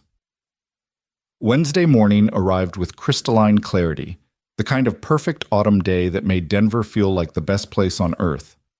Daniel dropped Lily at school, returned to the garage to handle a few urgent repairs, and then found himself with several hours to kill before the evening. He went home and stood in front of his closet, suddenly aware of how limited his wardrobe was. Work clothes, casual clothes, and exactly one outfit suitable for something nice. He'd bought the navy button-down and dark jeans for a funeral 2 years ago and hadn't worn them since. His phone rang. Jennifer, calling with impeccable timing as always. "So," she said without preamble, "tonight's the big night. How did you even know about tonight?" "Danny, you've been texting me updates constantly. Also, I'm your sister. I know things. Are you nervous?" "Terrified." "Good nervous or bad nervous?" "I don't know anymore. Both? All of the above?" He sat on the edge of his bed, staring at the clothes laid out. "Jen, what if this is a mistake? What if I'm not ready? What if I screw it up?" "Then you screw it up and survive and try again." "But Danny, from everything you've told me about Claire, she's not expecting perfection. She's expecting honesty. Just be yourself. That's already enough." "What if myself isn't enough?" "Then she's not the right person, and you'll both figure that out and move on." "But I don't think that's what's going to happen. I think you're going to have a wonderful evening with someone who already sees your value, and you're going to let yourself enjoy it without sabotaging it with overthinking." After they hung up, Daniel forced himself to take a shower, to put on the nice clothes, to actually look at himself in the mirror and acknowledge that he was doing this. He was going on a date, his first real date since Sarah died. The significance of it sat heavy in his chest. His phone buzzed. "Claire, I know it's early, but I'm already nervous and excited and possibly losing my mind. Is it normal to change outfits 4 times for a dinner date?" Daniel laughed, tension easing slightly. He typed back, "If it makes you feel better, I've been staring at my closet for 20 minutes trying to decide between 2 nearly identical shirts." "It does make me feel better, actually. We're both nervous disasters. That's comforting. Maybe that's what makes this work. We're disasters together." "Beautiful disasters. I like that. See you at 7, Daniel Hayes, counting down the hours." The afternoon stretched endlessly. Daniel picked up Lily from school and tried to focus on helping her with homework, making her dinner, listening to her chatter about playground politics and the art project they were starting next week. But his mind kept drifting to the evening ahead, to seeing Claire in person for the first time since that chaotic airport night. His neighbor, Mrs. Chen, arrived at 6:15 to babysit. She was a retired teacher who adored Lily and frequently offered to watch her when Daniel needed help. "You look very handsome," Mrs. Chen observed as Daniel checked his reflection one more time. "Special occasion?" "Dinner, with a friend." "A friend who makes you this nervous?" She smiled knowingly. "Good. You deserve some happiness, Daniel. Go, enjoy. Don't worry about Lily. We'll have a wonderful evening." Lily appeared in her pajamas, already prepared for bed, even though it was barely past 6:30. "You look fancy, Daddy. Is this for your date with Claire?" "It's not. It is dinner with Claire, yes." "It's a date," Lily said with absolute certainty. "You should bring her flowers. That's what people do on dates." "How do you know about bringing flowers on dates?" "Emma's dad brought her mom flowers last week, and Emma said it was because they were having a date night. So you should bring Claire flowers, too." The logic was unassailable. Daniel found himself making a quick stop at a grocery store on the way downtown, selecting a simple bouquet of mixed flowers that seemed cheerful without being over the top. He felt slightly ridiculous carrying flowers through the parking garage at Union Station, but Lily's advice had been sound. This was a date, and dates involved flowers. Mercantile dining and provision sat inside the beautifully restored Union Station, all exposed brick and warm lighting and the kind of casual elegance that made you feel comfortable while still feeling special. Daniel arrived 10 minutes early and stood outside for a moment, trying to calm his racing heart. He saw Claire before she saw him. She was standing near the host stand, wearing a deep green dress that was elegant without being formal, her dark hair down around her shoulders instead of pulled back. She was checking her phone with an expression of nervous concentration, and Daniel felt his breath catch at the sight of her. This was the woman who'd been crying in an airport terminal 6 days ago. This was the woman he'd talked to for hours on the phone, sharing fears and hopes and the tentative beginning of something neither of them had expected. This was Claire, and she was beautiful, and she was here, and this was really happening. He approached slowly, the flowers suddenly feeling both inadequate and perfect at the same time. Claire. She turned, and her entire face lit up with a smile that made Daniel's chest tight. Daniel, hi. You're here. You're really here. Did you think I wouldn't show up? No. Maybe. I don't know. Part of me kept thinking I'd imagined the whole thing, that I'd dreamed you up in some stress-induced hallucination, and you weren't actually real. He held out the flowers. I'm real. And my daughter insisted I bring these because apparently 6-year-olds know more about dating protocol than I do. Claire took the bouquet, her eyes shining with something that looked like tears. These are perfect. She's perfect. You're perfect. Oh God, I'm already rambling and we haven't even sat down yet. I like your rambling. It means you're nervous. It means this matters. It matters so much. She looked at him directly, and Daniel felt the full force of her attention, her intelligence, her genuine affection. Should we go in? Our table should be ready. The host led them to a corner booth that offered both intimacy and a view of the historic station. They slid in across from each other, and for a moment they just looked at each other, taking in the reality of being together in person, in normal circumstances, as two people on a date rather than two strangers finding each other in crisis. You look beautiful, Daniel said, and meant it completely. You clean up pretty well yourself. Although I have to say I have a soft spot for the worn denim jacket version of you. The jacket's seen better days, but it's comfortable, and comfort matters when you're working. A server appeared to take drink orders, and they both requested wine, something neither had done at their airport cafe dinner. The small ritual of choosing a bottle together, of the server pouring and retreating, created a moment of comfortable silence. So, Claire said, raising her glass, what should we toast to? New beginnings? New beginnings, she agreed, and they clinked glasses gently. Daniel, I have to tell you something. I'm completely out of my depth here. I don't know how to do this, how to be on a date, how to let someone see me this way, how to want something this much and not sabotage it out of fear. Then we're perfectly matched, because I have no idea what I'm doing either. I haven't been on a date in over 10 years. Everything I know about modern dating comes from my sister's stories about how terrible it is. Well, this doesn't feel terrible. Terrifying, yes, but not terrible. Good terrifying? The best kind of terrifying. Claire set down her wine glass, her expression turning serious. Can we just be honest with each other? Completely, painfully honest. No games, no pretending, no trying to be cooler or more together than we actually are. I would love nothing more than that. Okay, then here's my honesty. I've been thinking about you constantly since that night at the airport. You've been the first thing I think about when I wake up and the last thing I think about before I sleep. I've saved every text message you've sent me. I've listened to your voicemails multiple times just to hear your voice.